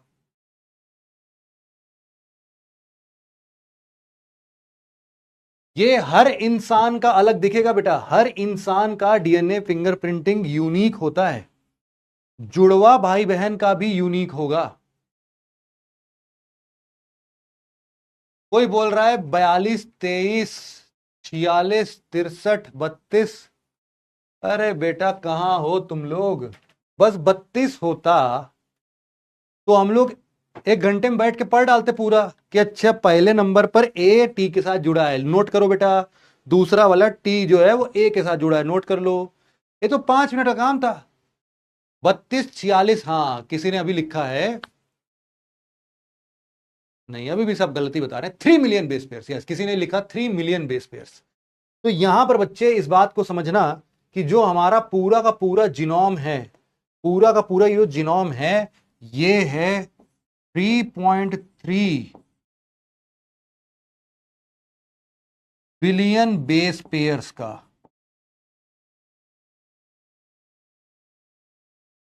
समझ में आया? 3.3 बिलियन बेस पेयर्स का है, 3.3 बिलियन बेस पेयर्स बहुत होता है, 3.3 बिलियन। तभी तो इसकी सीक्वेंसिंग करने में इतना समय लगा। हम लोगों ने पूरा ह्यूमन जीनोम प्रोजेक्ट चलाया था इसके लिए। ह्यूमन जीनोम प्रोजेक्ट में ये पूरा प्रोजेक्ट दिया गया कि सर ऐसा काम करते हैं कि इस पूरा एक सिरे से लेकर अंतिम सिरे तक ये जो पूरा सीक्वेंस है ना हमारे बेस पेयर्स का, उसको नोट डाउन कर लेते हैं। तो इसके लिए लोगों को बहुत साल लगे थे, बहुत साल लगे थे। तब जाके सालों साल में इस 3.3 बिलियन बेस पेयर्स को नोट डाउन कर पाए थे हम लोग। और तभी इतनी सारी बातें हम लोग को पता भी चली कि ये डीएनए फिंगरप्रिंटिंग उसमें कैसे करते हैं, ये शॉर्ट टैंडम रिपीट्स कैसे होता है, यही सारी चीजें हैं। ठीक है, चलो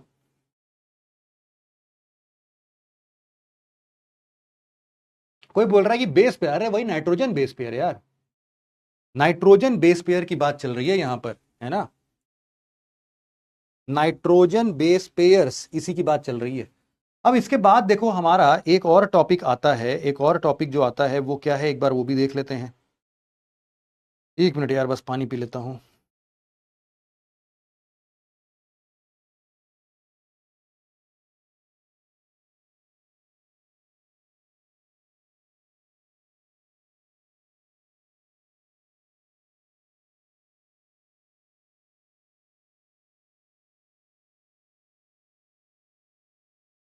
ठीक है, इतना हम लोगों ने पढ़ लिया।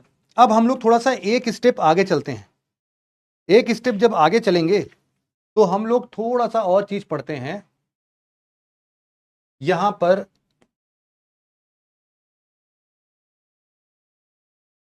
हाँ, यहां पर थोड़ा हम लोग अपने आज के डेट में ब्लड के बारे में पढ़ते हैं। ठीक है, ब्लड के बारे में पढ़ना स्टार्ट करते हैं। ब्लड क्या है? ब्लड क्या होता है भाई साहब? कोई कह रहा है कि आज मजा आ गया। अरे अभी अब मजा, असली मजा तो अब आएगा बिड़ू, अभी देखते चलो जल्दी से। वो डायलॉग वो सुना है ना जॉनी लीवर का,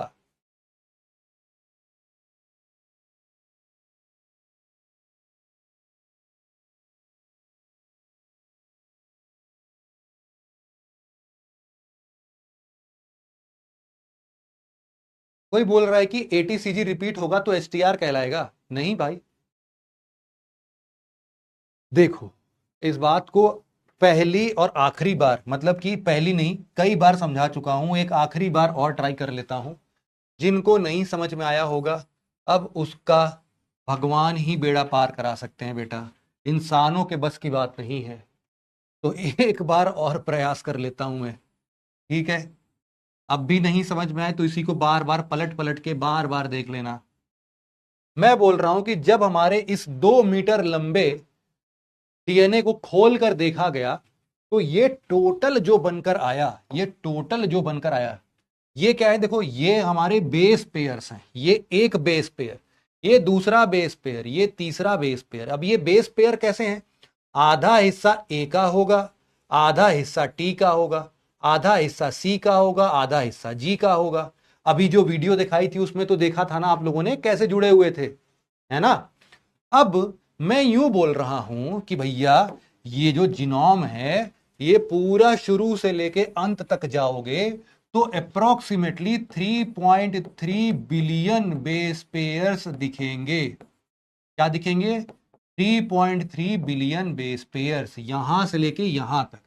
अब ये अनुमान लगा लेना कि यहां पर जो बेस पेयर्स मैं बना रहा हूं ये कितने हो जा रहे हैं। मैंने भले कम ड्रॉ किया है लेकिन ये हैं 3.3 बिलियन, ठीक है। 3.3 बिलियन बेस पेयर्स हैं। अब इस बेस पेयर का सीक्वेंस क्या है? ए पहले आया है, टी बाद में आया है, सी पहले आया है, जी पहले आया है, हमें नहीं पता ना आपको पता है। इसीलिए तो पूरी जीनोम सीक्वेंसिंग की है। और 3.3 मिलियन बेस पेयर का सीक्वेंस याद करके तुम क्या उखाड़ पाओगे? कुछ नहीं होगा, ठीक है। अब देखो यहां पर अब इस चीज को समझना कि मैं यूं बता रहा हूं कि मुझे क्या पता चला कि यहां से लेके यहां तक का जो बेस पेयर था, यहां से यहां तक का एक बेस पेयर था, ये मेरे आई कलर के लिए रेस्पॉन्सिबल है, ठीक। आई कलर के लिए रेस्पॉन्सिबल है। मतलब कि अगर इस छोटे से जीन में कुछ भी छेड़छाड़ हो, इसमें अगर एक दूसरा कोई कॉम्बिनेशन आ जाए तो मेरे आंखों का कलर काले से भूरा हो जाएगा। अगर थोड़ा सा चेंज कोई और कर दे तो मेरी आंखें नीले रंग की भी हो सकती हैं, ब्लू आइज हिप्नोटाइज वाला हिसाब किताब बन जाएगा। अब ये जो है, क्योंकि यहां पर कुछ भी चेंज करने से हमारी आंखों का रंग बदल जा रहा था, मतलब कि ये हमारे लिए एक पर्टिकुलर फंक्शन डिसाइड करता है। अब चूंकि ये हमारे लिए एक फंक्शन डिसाइड करता है इसीलिए ये हमारे लिए फंक्शनल पार्ट हो गया। ये हमारे लिए क्या हो गया? Functional part. और इस फंक्शनल पार्ट को हम लोग नाम देते हैं जीन। यही जीन है। लेकिन जरूरी नहीं कि यहां के बाद तुरंत ही यहां पर भी कोई फंक्शनल मिले, कोई यहां। अब हो सकता है कि इस फंक्शनल पार्ट के बीचों बीच कुछ फर्जी से रिपीट्स पड़े हों, है ना। यहां के बाद से कुछ फर्जी रिपीट्स पड़े हों, यहां के बाद से कुछ फर्जी रिपीट्स पड़े हों, तो इनको पूरे के पूरे हमारे इस 3.3 बिलियन बेस पेयर्स में मार्क किया जा सकता है, ठीक है। इनको बार बार मार्क किया जा सकता है कि अच्छा ये तो वही हैं बेस पेयर्स जो बार बार रिपीट हो रहे हैं। तो ये जो बार बार रिपीट होने वाले बेस पेयर्स हैं, जहां जहां पर ये मिल रहे हैं, बेस पेयर जो रिपीट हो जा रहा है, ये रिपीट हुए, फिर ये रिपीट हुए, फिर ये रिपीट हुए, फिर ये रिपीट हुए, इन्हीं को हम लोग बोलते हैं एसटीआर। ये क्या है? एसटीआर। ये क्या है? एसटीआर। ये क्या है? एसटीआर। ये क्या है? एसटीआर। अब ऐसा भी हो सकता है कि जो यहां से लेके यहां तक का जो बेस पेयर था, यहां से लेके यहां तक का जो बेस पेयर था, इसके पास एक कोड है। Code code to make antibodies, या फिर to make antibody against malaria. मान लो कि आपको मच्छर ने काटा, आपको मलेरिया हो गया, तो आपके शरीर में ये वाला जो हिस्सा है डीएनए का, ये होता है जो हिस्सा जो कि मलेरिया के लिए प्रोटीन का कोड देगा। और यही एंटीबॉडी आपके शरीर में बाहर जाके मलेरिया वाले प्रोटोजोआ से लड़ाई करेगी, ठीक है। प्रोटोजोआ बोले तो एक प्रकार का माइक्रो ऑर्गेनिज्म है, ऐसा समझो। वायरस भी हो सकता है, बैक्टीरिया भी हो सकता है। ठीक है, ये सारी चीजें अब अपने को समझ में आ गई। अब आई थिंक आपको क्लियर होगा। इस पूरे 3.3 मिलियन बेस पेयर्स को हम लोग क्या नाम देते हैं? हम लोग नाम देते हैं जीनोम का। अब ये इस प्रकार से पूरा सीक्वेंस किया गया है 3.3 बिलियन बेस पेयर का, कौन से हिस्से में किस चीज को। अब ये कोई बेवकूफ सा इंसान है जो कि एसटीआर का फुल फॉर्म पूछ रहा है। बेटा क्लास में ध्यान नहीं दोगे तो ऐसे ही पागलों वाले क्वेश्चन पूछोगे और उल्टा मेरे को गुस्सा दिलाओगे। तो पूछने से पहले क्लास में ध्यान से पढ़ा करो, है ना। क्लास में ध्यान से पढ़ोगे तो सब चीज समझ में आएगा और उसके बाद इन सब का मतलब भी समझ में आएगा। अगर क्लास में ध्यान दिया होता तो यहां पर आपको मिल जाता कि एसटीआर क्या है ना।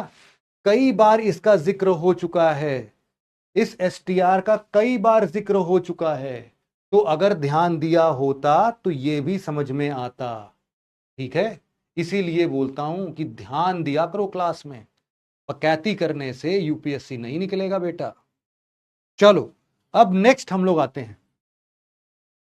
सर जीनोम तो खुला हुआ होता है। कौन बोल दिया जीनोम खुला हुआ होता है? सड़क पे पड़ा रहता है क्या भाई? खुला हुआ होता है क्या मतलब? खुला हुआ होता है।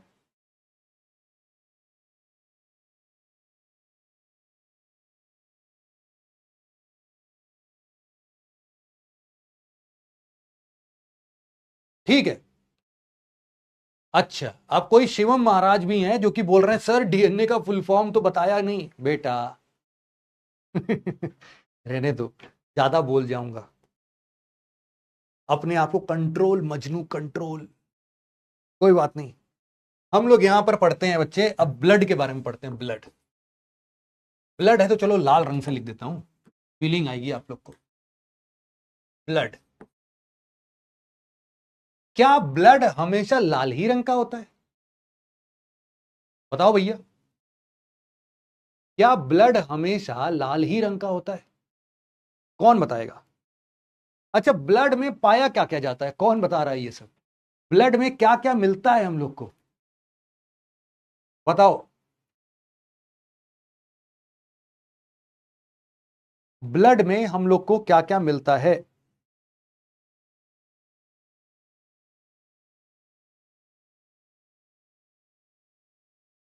अच्छा कोई बोल रहा है व्हाइट भी होता है। हीमोग्लोबिन किसी ने बताया, वेरी गुड। डब्ल्यूबीसी आरबीसी, क्या बात है क्या बात है, बहुत ही शानदार। प्लाज्मा भी किसी ने बता दिया, बहुत ही बढ़िया बहुत ही शानदार। Haemoglobin, plasma, WBC RBC, platelets भी किसी ने बताया, बहुत ही शानदार बहुत ही शानदार। भाई क्लास को बहुत ही अच्छे तरीके से बातों का, ब्लड का मतलब तो पता है। तो ब्लड एक्चुअल में क्या होता है? एक प्रकार का कनेक्टिव टिश्यू होता है। क्या होता है भाई? Blood is a type of connective tissue.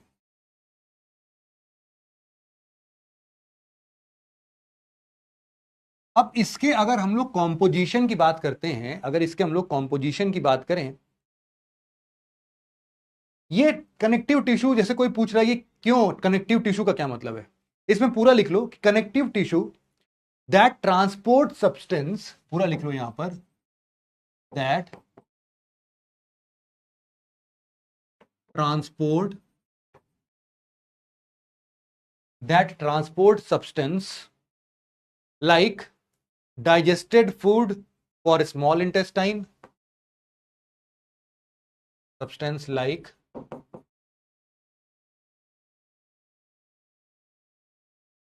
digested food for small intestine,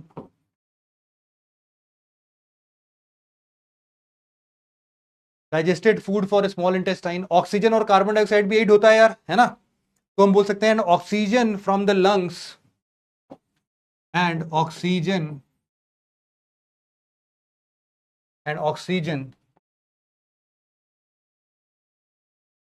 from the lungs to the rest part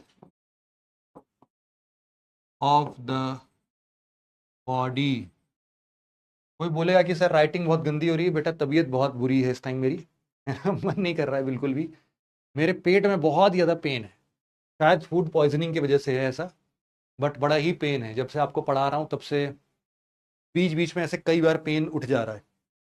कोई नहीं, ब्लड जो है वो क्या है, एक प्रकार का कनेक्टिव टिश्यू है, ठीक है। अगर हम इसके कंपोनेंट की बात करें, कंपोनेंट की बात करें, तो यहां पर हम लोग को क्या मिलेगा, हम लोग को देखो अगर ब्लड के बारे में पढ़ना है तो ब्लड में क्या क्या पाया जाता है। आप में से ही किसी ने बताया मुझे कि सर इसमें पाया जाता है प्लाज्मा।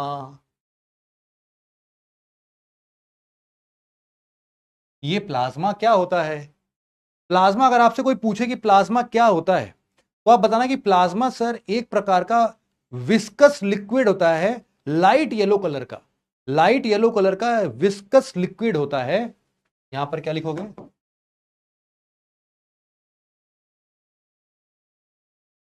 लाइट येलो कलर्ड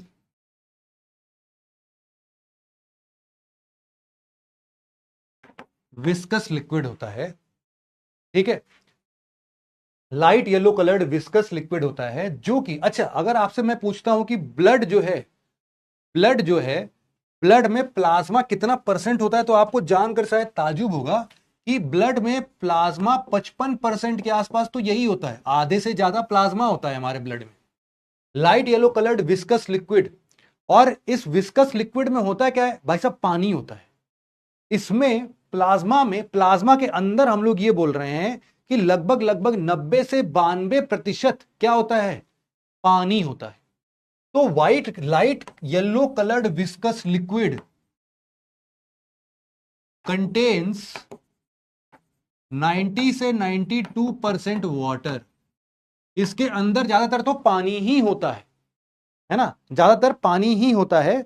और बचे हुए जो 6 से 8% हैं उसमें आपको कुछ minerals, glucose, amino acid, lipid, ये सब मिलता है ना।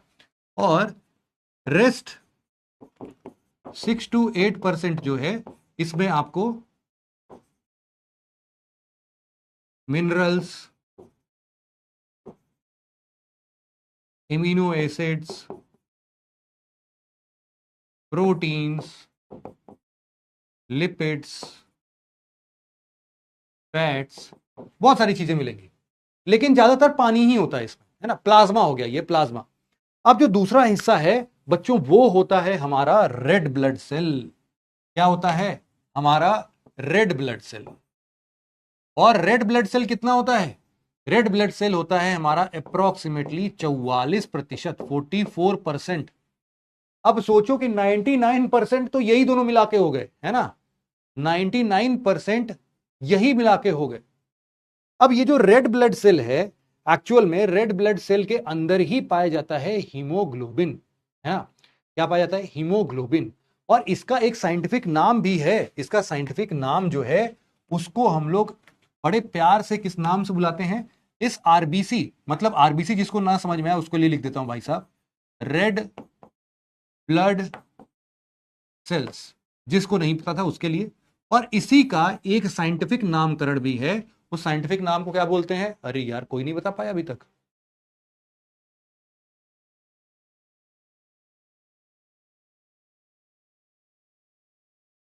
यस, जसकिरण ने बता दिया भाई, एरिथ्रोसाइट।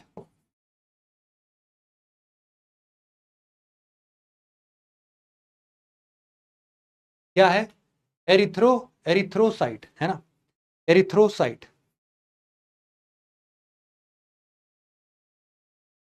अब इसी तरीके से 44%, अब यहां पर क्या होता है, ये इट कंटेन्स हीमोग्लोबिन।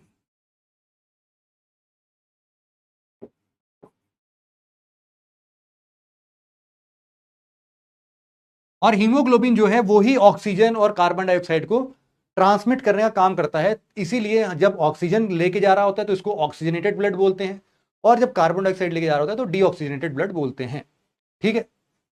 चलो, अब यहां पर आरबीसी की जगह दूसरा जो है वो आता है आपका व्हाइट ब्लड सेल। अच्छा, एक एक चीज और बता दो बस एरिथ्रोसाइट के बारे में, आरबीसी के बारे में एक चीज और बता दो कि इसका लाइफ साइकिल कितना होता है, जो इसका एक सेल है वो एक सेल कितने दिन तक जिंदा रह सकता है, बताओ भाई।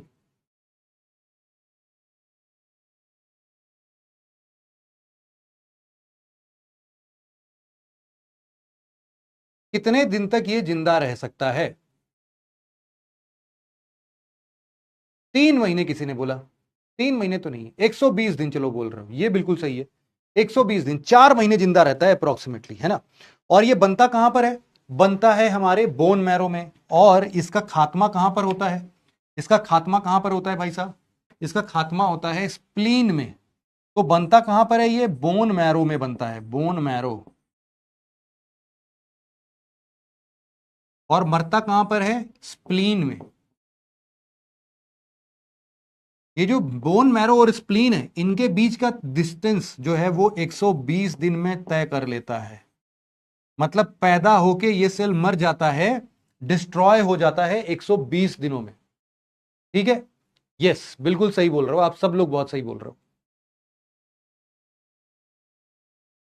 कंटेन्स हीमोग्लोबिन, यहां पर आपको लिखना है तो लिख सकते हो, it transports oxygen and carbon dioxide. अब जो तीसरा हिस्सा है उसको हम लोग बोलते हैं व्हाइट ब्लड सेल्स, WBCs।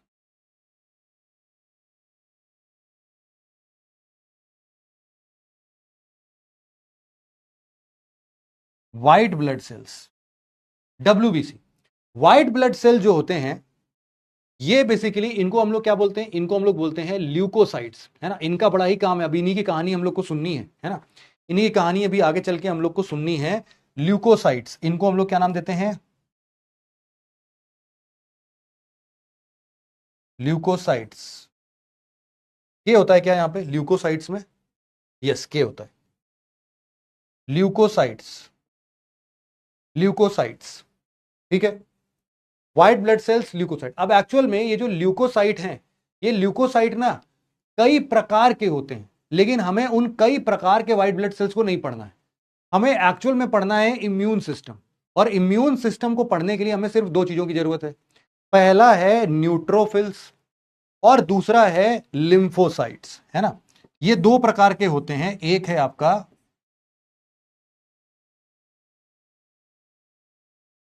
है आपका न्यूट्रोफिल्स, है ना, न्यूट्रोफिल्स। और दूसरा है आपका लिम्फोसाइट्स।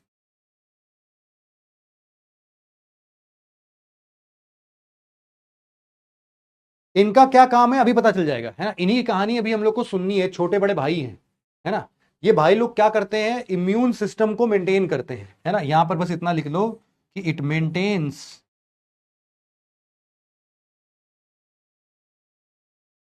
Our immune system.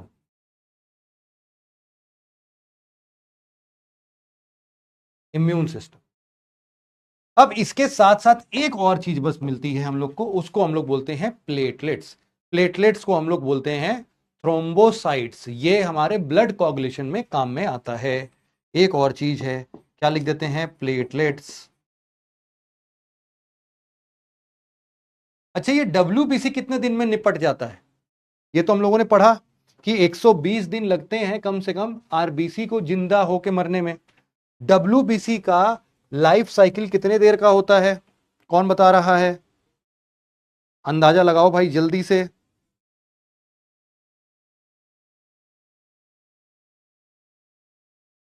अरे कोई बता ही नहीं रहा।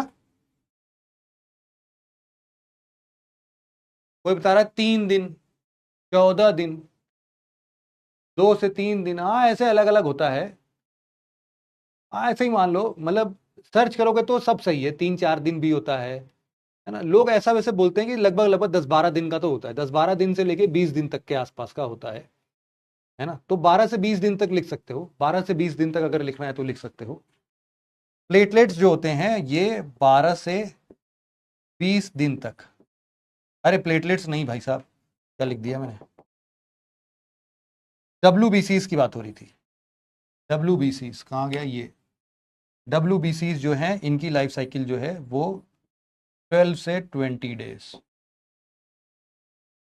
प्लेटलेट्स को हम लोग बोलते हैं थ्रोम्बोसाइट्स, है ना। क्या नाम देते हैं? थ्रोम्बोसाइट्स।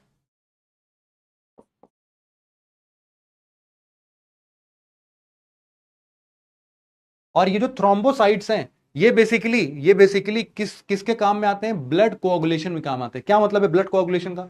जब भी आपको चोट लग जाती है तो आप देखते हो कि तुरंत का तुरंत खून वहां पर जम जाता है।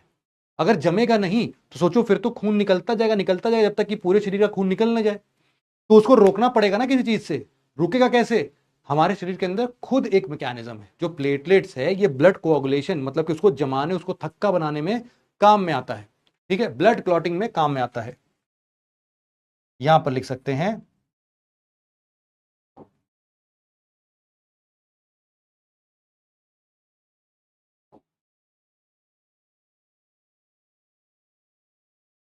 हेल्प्स इन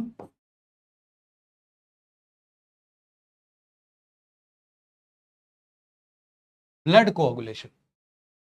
ठीक है, हाँ, कोई विटामिन के का भी नाम ले रहा है, वो भी सही है, विटामिन के भी काम में आता है ब्लड कोआगुलेशन के। ठीक है, अब जरा एक इंटरेस्टिंग कहानी सुनने के लिए तैयार हो जाओ भाई साहब। एक इंटरेस्टिंग कहानी सुनने के लिए तैयार हो जाओ। इंटरेस्टिंग कहानी जो है, ये दो भाइयों की कहानी है। इन दो भाइयों की कहानी कैसे समझाऊं मैं आपको?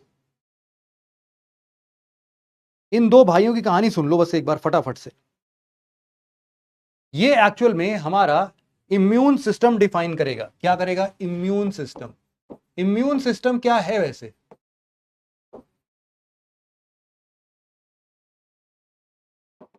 Immune system is our body response to any foreign material. हमारा बॉडी किसी भी फॉरेन मटेरियल को जब शरीर के अंदर घुस जाता है तो उसके लिए कैसे रेस्पॉन्ड करता है, this is known as immune system. पहला ही काम है, पहला ही काम है इम्यून सिस्टम में कि इम्यून सिस्टम उसके अगेंस्ट में फाइट करता है। ठीक है, अब बेटा जिसको स्प्लीन के बारे में नहीं पता है, बोन मैरो के बारे में नहीं पता है, बेटा सर्च कर लेना, है ना। सुहानी और ये जो भी लोग पूछ रहे हैं बेटा, आप लोग सर्च कर लेना एक बार नेट पर। ऐसा कोई कुछ है नहीं, बॉडी पार्ट्स है बेटा, बचपन में पढ़ाया जाता है क्लास 4th 5th के बच्चों को। आप लोग को अगर नहीं पता है बेटा तो एक बार बस गूगल पे सर्च कर लोगे ना, आपको मिल जाएगा कि बोन मैरो क्या होता है, स्प्लीन क्या होता है, ये सब पढ़ लेना यार, आप लोग समझदार बच्चे हो। ठीक है, अब ये जो है, अब यहां पर एक्चुअल में क्या हो रहा है, इम्यून सिस्टम, इम्यून सिस्टम को हम लोगों ने डिफाइन किया कि इम्यून क्या है हमारे लिए, हमारे एक बॉडी का रेस्पॉन्स मैकेनिज्म है, जो कि हमारे इस किसी भी बाहरी बाहरी क्या, इसको हम लोग नाम देते हैं बच्चों एंटीजन। क्या नाम देते हैं? एंटीजन। या फिर हम इसको यूं बुला देते हैं पैथोजन। हम लोग इम्यूनिटी, इम्यूनिटी क्या है? इम्यूनिटी या इम्यून सिस्टम कोई आपसे पूछे तो आपको क्या लिखना है? इम्यूनिटी जो है वो क्या है? It is the ability to recognize, it is the ability to recognize germs या पैथोजन। क्या बोल दिया मैंने? It is the ability to recognize, याद रखने की शक्ति, रिकॉग्नाइज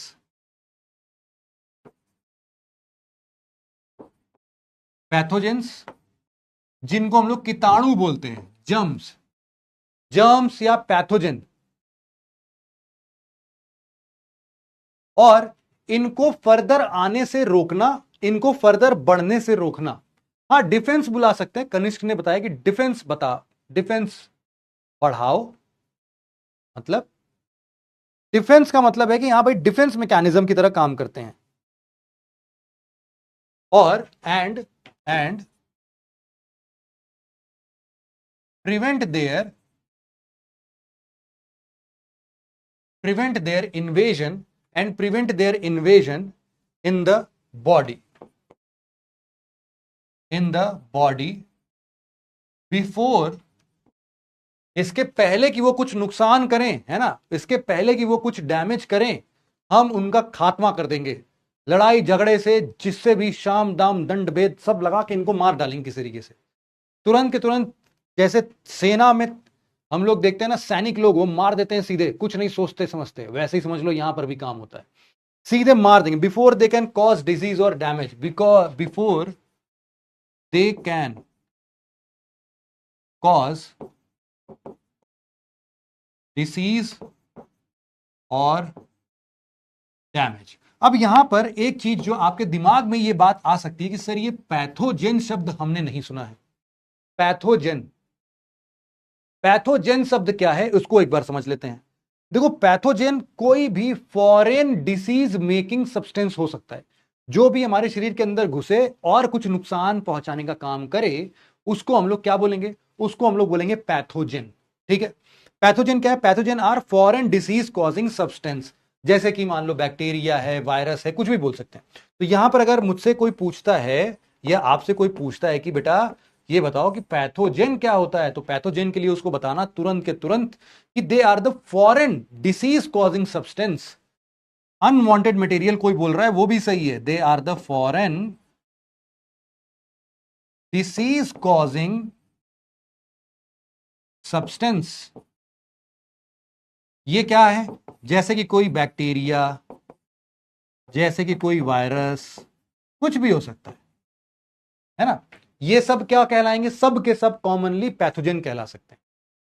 अब देखो इस पैथोजेन के लिए एक और शब्द का इस्तेमाल होता है, और वो है बच्चे एंटीजन। क्या नाम दिया मैंने? Antigen. Antigen.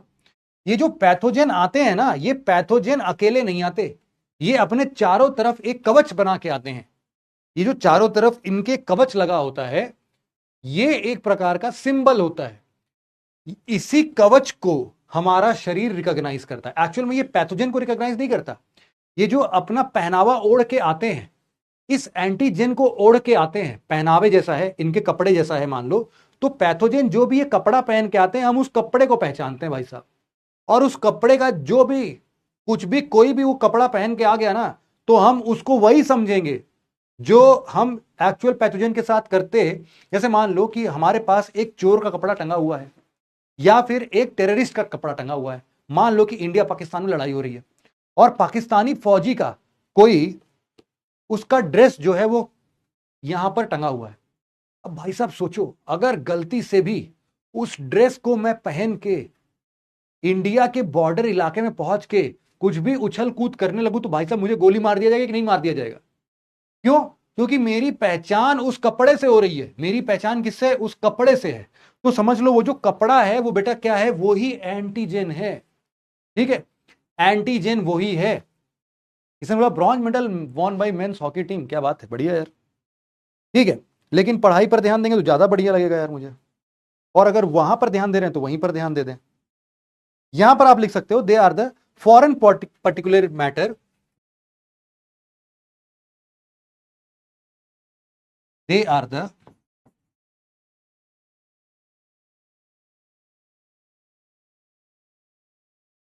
Foreign particulate matter. अभी डायग्राम बना के दिखाऊंगा तो और भी क्लियर हो जाएगा। ठीक है, they are the foreign foreign particulate matter attached to the surface of pathogen, attached to the surface of pathogen, surface of pathogen attached to the surface of pathogen, attached to the surface of pathogen, and stimulate on immune response, and stimulate our immune response। जिस हिसाब से pathogen, मान लो कोई बाहरी इंसान था, ठीक है, पैथोजेन कोई बाहरी इंसान था, उसका कवच क्या है? एंटीजन। अब इस कवच को कोई भी पहन के चलाएगा ना, उसको हमारा शरीर मार ही डालेगा, क्योंकि हमारा शरीर जो है वो इसी एंटीजन को रिकॉग्नाइज करता है, क्योंकि यही हमारा इम्यून रिस्पॉन्स ट्रिगर करता है। ठीक है, ये बात अगर आपको समझ में आ गई तो जरा हम लोग ऐसे ही एक डायग्राम बना के देख लेते हैं। देखो, मान के चलते हैं कि हमारे पास ये कोई पैथोजेन है, ठीक, कोई बैक्टीरिया है मान लो, वायरस है मान लो, कुछ भी मान लो। ये क्या है?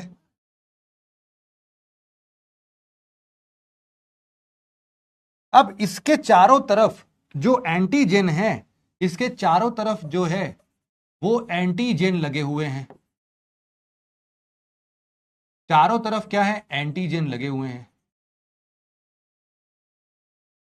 ये सब क्या है? इसके एंटीजेन है। जो कपड़े की बात कर रहे थे हम लोग, वो समझ लो इनका कपड़ा अपने जैसे शर्ट पैंट नहीं पहनते, ये कुछ ऐसा पहनते हैं। तो ये क्या कहलाएगा, ये हमारे लिए मान लो, ये हमारे लिए क्या था, पैथोजन। और ये हमारे लिए क्या है, ये हमारे लिए है एंटीजन। और यही एंटीजन हम लोग रिकॉग्नाइज करते हैं। क्यों? क्योंकि अब ध्यान दो, कोरोना वायरस के बारे में सुनते थे आप लोग, है ना। कोरोना वायरस की जरा फोटो निकालता हूं मैं आप लोग के लिए।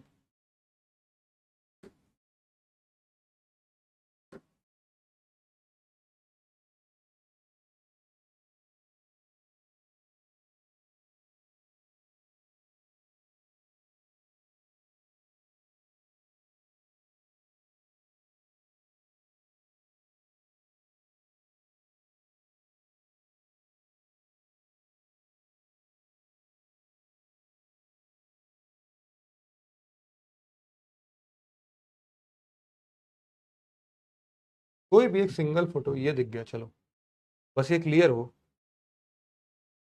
ये भी क्लियर नहीं है, ये तो क्लियर होगा।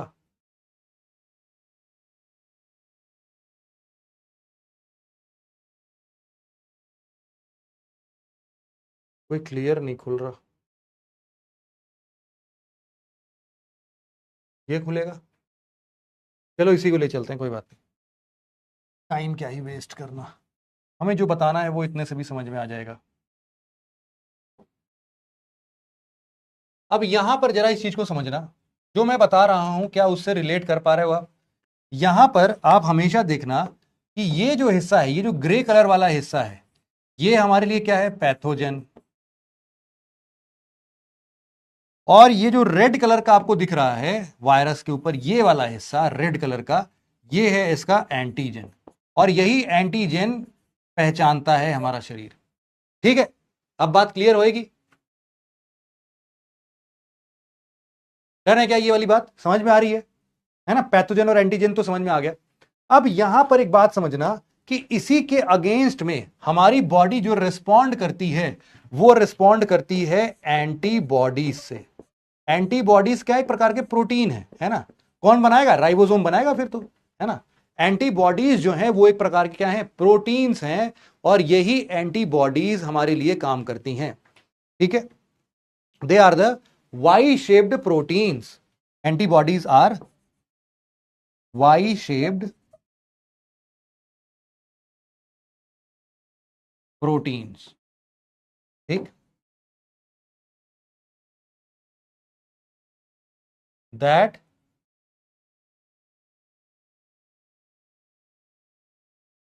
that attacks on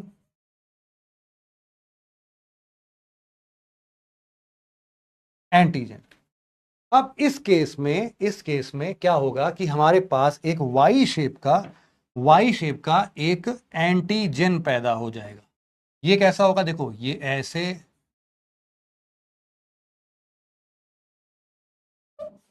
ये, अब ये हमारे लिए क्या है, ये हमारे लिए एंटीबॉडी है। जितने भी इसके ऐसे चोंच निकले हैं, जितने भी इसके कांटे निकले हैं, उन सब जगहों पर ये क्या करेगा, एंटीबॉडी जाके फिट हो जाएगा। और यही एंटीजन के माध्यम से ही वो सब हमारे शरीर के सेल के अंदर प्रवेश करते थे। मतलब यही उनके दरवाजा खटखटाने का काम करते थे। और हमारे एंटीबॉडी ने क्या किया, उस एंटीजन को कैप्चर करके ढक दिया कि भाई ये लो, तुम्हारा दरवाजा हमने कर दिया बंद। अब तुम किसके थ्रू कहीं घुसोगे, तुम अब किसी काम के नहीं रह गए। ठीक है, तो ये क्या कहलाता है, हमारा एंटीबॉडी कहलाता है। ठीक है, ये बात क्लियर हो गई।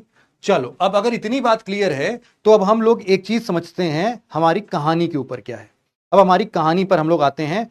हमारा ये जो इम्यून सिस्टम, एंटीबॉडीज की हम लोग बात कर रहे हैं, एक्चुअल में ये स्टार्ट होता है हमारे इम्यून सिस्टम के रिस्पॉन्स से। मान लेते हैं कि हमारा इम्यून सिस्टम जो है वो दो पार्ट में डिवाइडेड है। कोई भी चीज, वैसे तो देखो पहले पहले ही हमारे पास फिजिकल बैरियर्स और ये सब चीज तो रहते हैं। हम लोग क्या बोलते हैं, हमारे पास वो कुछ इम्यून सिस्टम में कुछ हिस्से में क्या है, इन्नेट है। इन्नेट मतलब पैदा होते ही मिला है हम लोग को। इन्नेट, या फिर इसको हम लोग बोलते हैं physical barriers. Physical barriers, physical barriers ये कैसे हैं, ये मान लो आपका जो स्किन है, आपके स्किन पर हेयर है, आपके जो नोस्ट्रिल हेयर है, आपके मुंह के अंदर म्यूकस है, ये सब शुरुआती दौर पे ही क्या करते हैं, आपके कीटाणु को पहले ही मार देते हैं, है ना, आप कीटाणु को पहले ही मार देते हैं। ये इन्नेट और फिजिकल बैरियर है। अब दूसरा जो होता है वो होता है हमारा एक्वायर्ड या एडॉप्टिव, है ना। ये जो दूसरा होता है ये कहलाता है एक्वायर्ड, जिसको हम लोग बाहर में पैदा होने के बाद इसको एक्वायर कर लेते होंगे। जो हम लोग को वैक्सीन लगता है, पोलियो की वैक्सीन लगती है, जितने भी डीपीटी वैक्सीन लगता है, ये सब जितने भी वैक्सीन लगते हैं, हेपेटाइटिस बी का वैक्सीन लगता है, ये सब हमारे लिए क्या बनाएंगे, एक्वायर्ड इम्यून सिस्टम बनाएंगे। ठीक है, एक्वायर्ड इम्यून सिस्टम को बनाएंगे। अब यहां पर हाँ, किसी ने साइटोकाइन बैरियर करा दिया, बेटा उतना टफ मत पढ़वाओ ना बच्चों को, आप बायोलॉजी वाले हो, उसका मतलब ये थोड़ी ना है कि सारे बच्चे बायोलॉजी के हैं, है ना, तो उतना टफ नहीं पढ़ना है अपने को। एक्वायर्ड में एक्चुअल में आपको समझना है कि अब एक्वायर्ड जो सिस्टम है यहां पर ये काम कैसे करता है। यहां पर जो हमारा व्हाइट ब्लड सेल्स है ये रेस्पॉन्सिबल है, और व्हाइट ब्लड सेल्स पे बस कहानी सुन लो, लिखवा कल दूंगा, है ना। व्हाइट ब्लड सेल्स जो हैं ये दो प्रकार के हैं, हम लोगों ने अभी भी पढ़ा क्या, एक हम लोगों ने पढ़ा न्यूट्रोफिल्स और एक हम लोगों ने पढ़ा लिम्फोसाइट।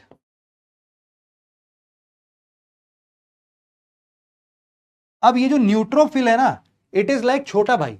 आपके घर में छोटे भाई बहन हैं, थोड़ा भी दिक्कत आता है कि आप पे पे चिल्लाने नहीं लगते वो सब, क्या लगता है आपको, या फिर आप अपने घर के अगर छोटे भाई बहन होगे तो आप ऐसी हरकतें करते होगे, है कि नहीं। कुछ भी पंगा हुआ घर के अंदर तो सबसे पहले आप ही लोग ऐसे होंगे, या फिर आपके छोटे भाई बहन ऐसे होंगे जो कि चिल्लाना शुरू कर देते होंगे। बताओ सही है कि गलत है, बताओ भाई। अच्छा कोई कमांड मत दिया करो ना, इनफ फॉर टुडे सर, बंद करो क्लास, मत कहो भाई, मैं नहीं बंद करूंगा, मैंने कल भी इस बात को क्लियर कर दिया था। मुझे जितना पढ़ाना है मैं उतना पढ़ा के जाऊंगा बेटा।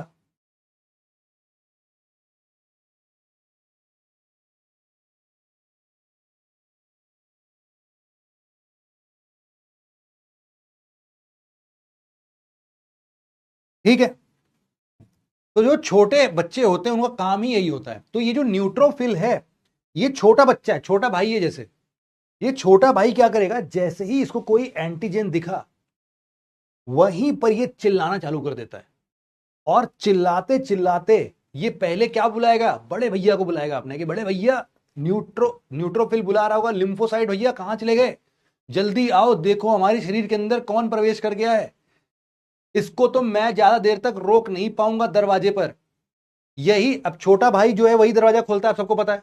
तो इसीलिए न्यूट्रोफिल्स हमारे शरीर के हर एक अंग में मौजूद है, ठीक है, हमारे हर हिस्से पर न्यूट्रोफिल्स प्रेजेंट है, पूरे जगह पर न्यूट्रोफिल प्रेजेंट है। तो शरीर में कहीं से भी कोई भी बाहरी चीज अगर प्रवेश करेगा तो फिर न्यूट्रोफिल सबसे पहले चिल्लाना शुरू कर देगा कि भैया न्यूट्रोफिल, मैं चिल्ला रहा हूं, लिम्फोसाइट भैया कहां हो, जल्दी आओ, देखो कौन आ गया हमारे शरीर के अंदर। अब यहां पर जो ये न्यूट्रोफिल्स हैं जब चिल्लाना चालू करते हैं तो इनके पास एक शक्ति होती है, इन्हीं शक्ति को हम लोग बोलते हैं फैगोसाइटोसिस।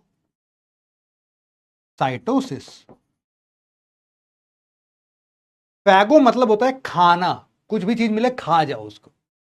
तो फैगोसाइटोसिस से ये लोग क्या करते हैं कि जो भी इनको बाहरी वायरस दिखता है, बैक्टीरिया दिखता है, उसको ये लोग खा जाते हैं, खा जाते हैं। सोचो कि इसके अंदर कुछ ऐसा शायद होगा कि फैगोसाइटोसिस के अंदर में कुछ तो हम लोग ऐसा बोल सकते हैं लाइजोसोम्स वगैरह का काम होगा, है ना, क्योंकि है तो ये सब भी सेल। फैगोसाइटोसिस क्या एक प्रकार का सेल है, व्हाइट ब्लड सेल्स का एक टाइप ही तो है, ये एक प्रकार का सेल है। इस सेल के अंदर भी इसको खाने पचाने के लिए कुछ तो होगा, तो ये इसको इनगल्फ कर जाएगा, इसको खा जाएगा, फैगोसाइटोसिस बोलते हैं इसको। ये खा रहा है लेकिन बेचारा कितना खाएगा, इसकी भी तो औकात है, छोटा भाई है, कितना खा लेगा। अगर इनकी तादाद बहुत तेजी से बढ़ने लगी तो ये कितना खा पाएगा। अब इसीलिए लिम्फोसाइट, लिम्फोसाइट बिल्कुल सीरियस भाई, बॉडी बिल्डर, इनकी अपनी सेना है भाई साहब की। लिम्फोसाइट की जो सेना है, इनके पास दो धुरंधर हैं, एक का नाम है बी सेल्स और एक का नाम है टी सेल्स। ये क्या करेंगे, जब छोटे भाई का पुकार इन्होंने सुना कि भैया ये देखो कौन आ गया, और छोटे भाई ने चिल्लाते हुए ये भी बताया कि आया कौन है, तो बड़ा भाई पहले से ही तैयार होके आएगा। बी सेल्स और टी सेल्स को पहले ही बुला लेगा फोन करके, भाई जल्दी आ जाओ, शरीर पर हमला हुआ है, धावा बोलना है, जल्दी आओ। तो ये जो बी सेल्स है, these are like memory cells, है ना, these are like memory cells. B cells क्या होते हैं? Memory cells. इनको एक्चुअल में याद होता है कि ओ बेटा कोरोना आया है, तो कोरोना के लिए कौन सा एंटीबॉडी बनाना है, वो कौन याद करेगा? B cells. आप सोचो कि बी सेल के अंदर जो राइबोसोम होता होगा वो प्रोटीन बनाता होगा। कौन सी प्रोटीन? जो कि कोरोना को मार डाले। ठीक है, अब जब बी सेल के पास ये याददाश्त से उसको समझ में आ गया कि ओ ये बनाना है। और टी सेल का काम क्या है? टी सेल का काम है अटैक करना।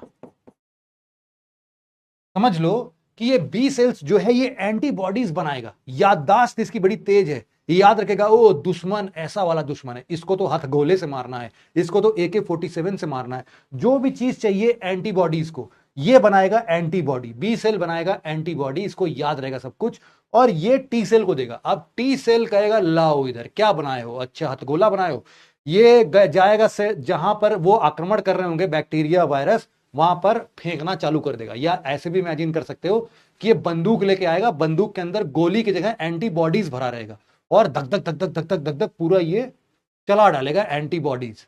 तो इसी तरीके से ये क्या करता है? एंटीबॉडीज प्रोड्यूस और एंटीबॉडीज से इन वायरस को मारने का काम करता है। समझ में आया क्या? तो इसी हिसाब से हमारा पूरा इम्यून सिस्टम चलता है, जिसमें कि न्यूट्रोफिल का योगदान है, लिम्फोसाइट्स का योगदान है। लिम्फोसाइट्स के दो प्रकार जो बी सेल्स और टी सेल्स हैं, इनका भी प्रॉपर पूरा काम है। ठीक है,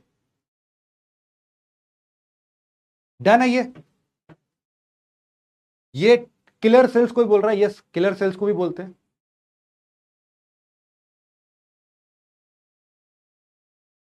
ठीक है, अब ये B cells, T cells, neutrophil, lymphocyte जब भी आए तो समझ जाना कि भैया कुछ तो इम्यून सिस्टम का बात चल रहा है। और कोई बार बार, अच्छा ये कमेंट में बार बार लिख रहा है कि सर परेशान कर लिए हो सर। क्यों लिखते हो बेटा?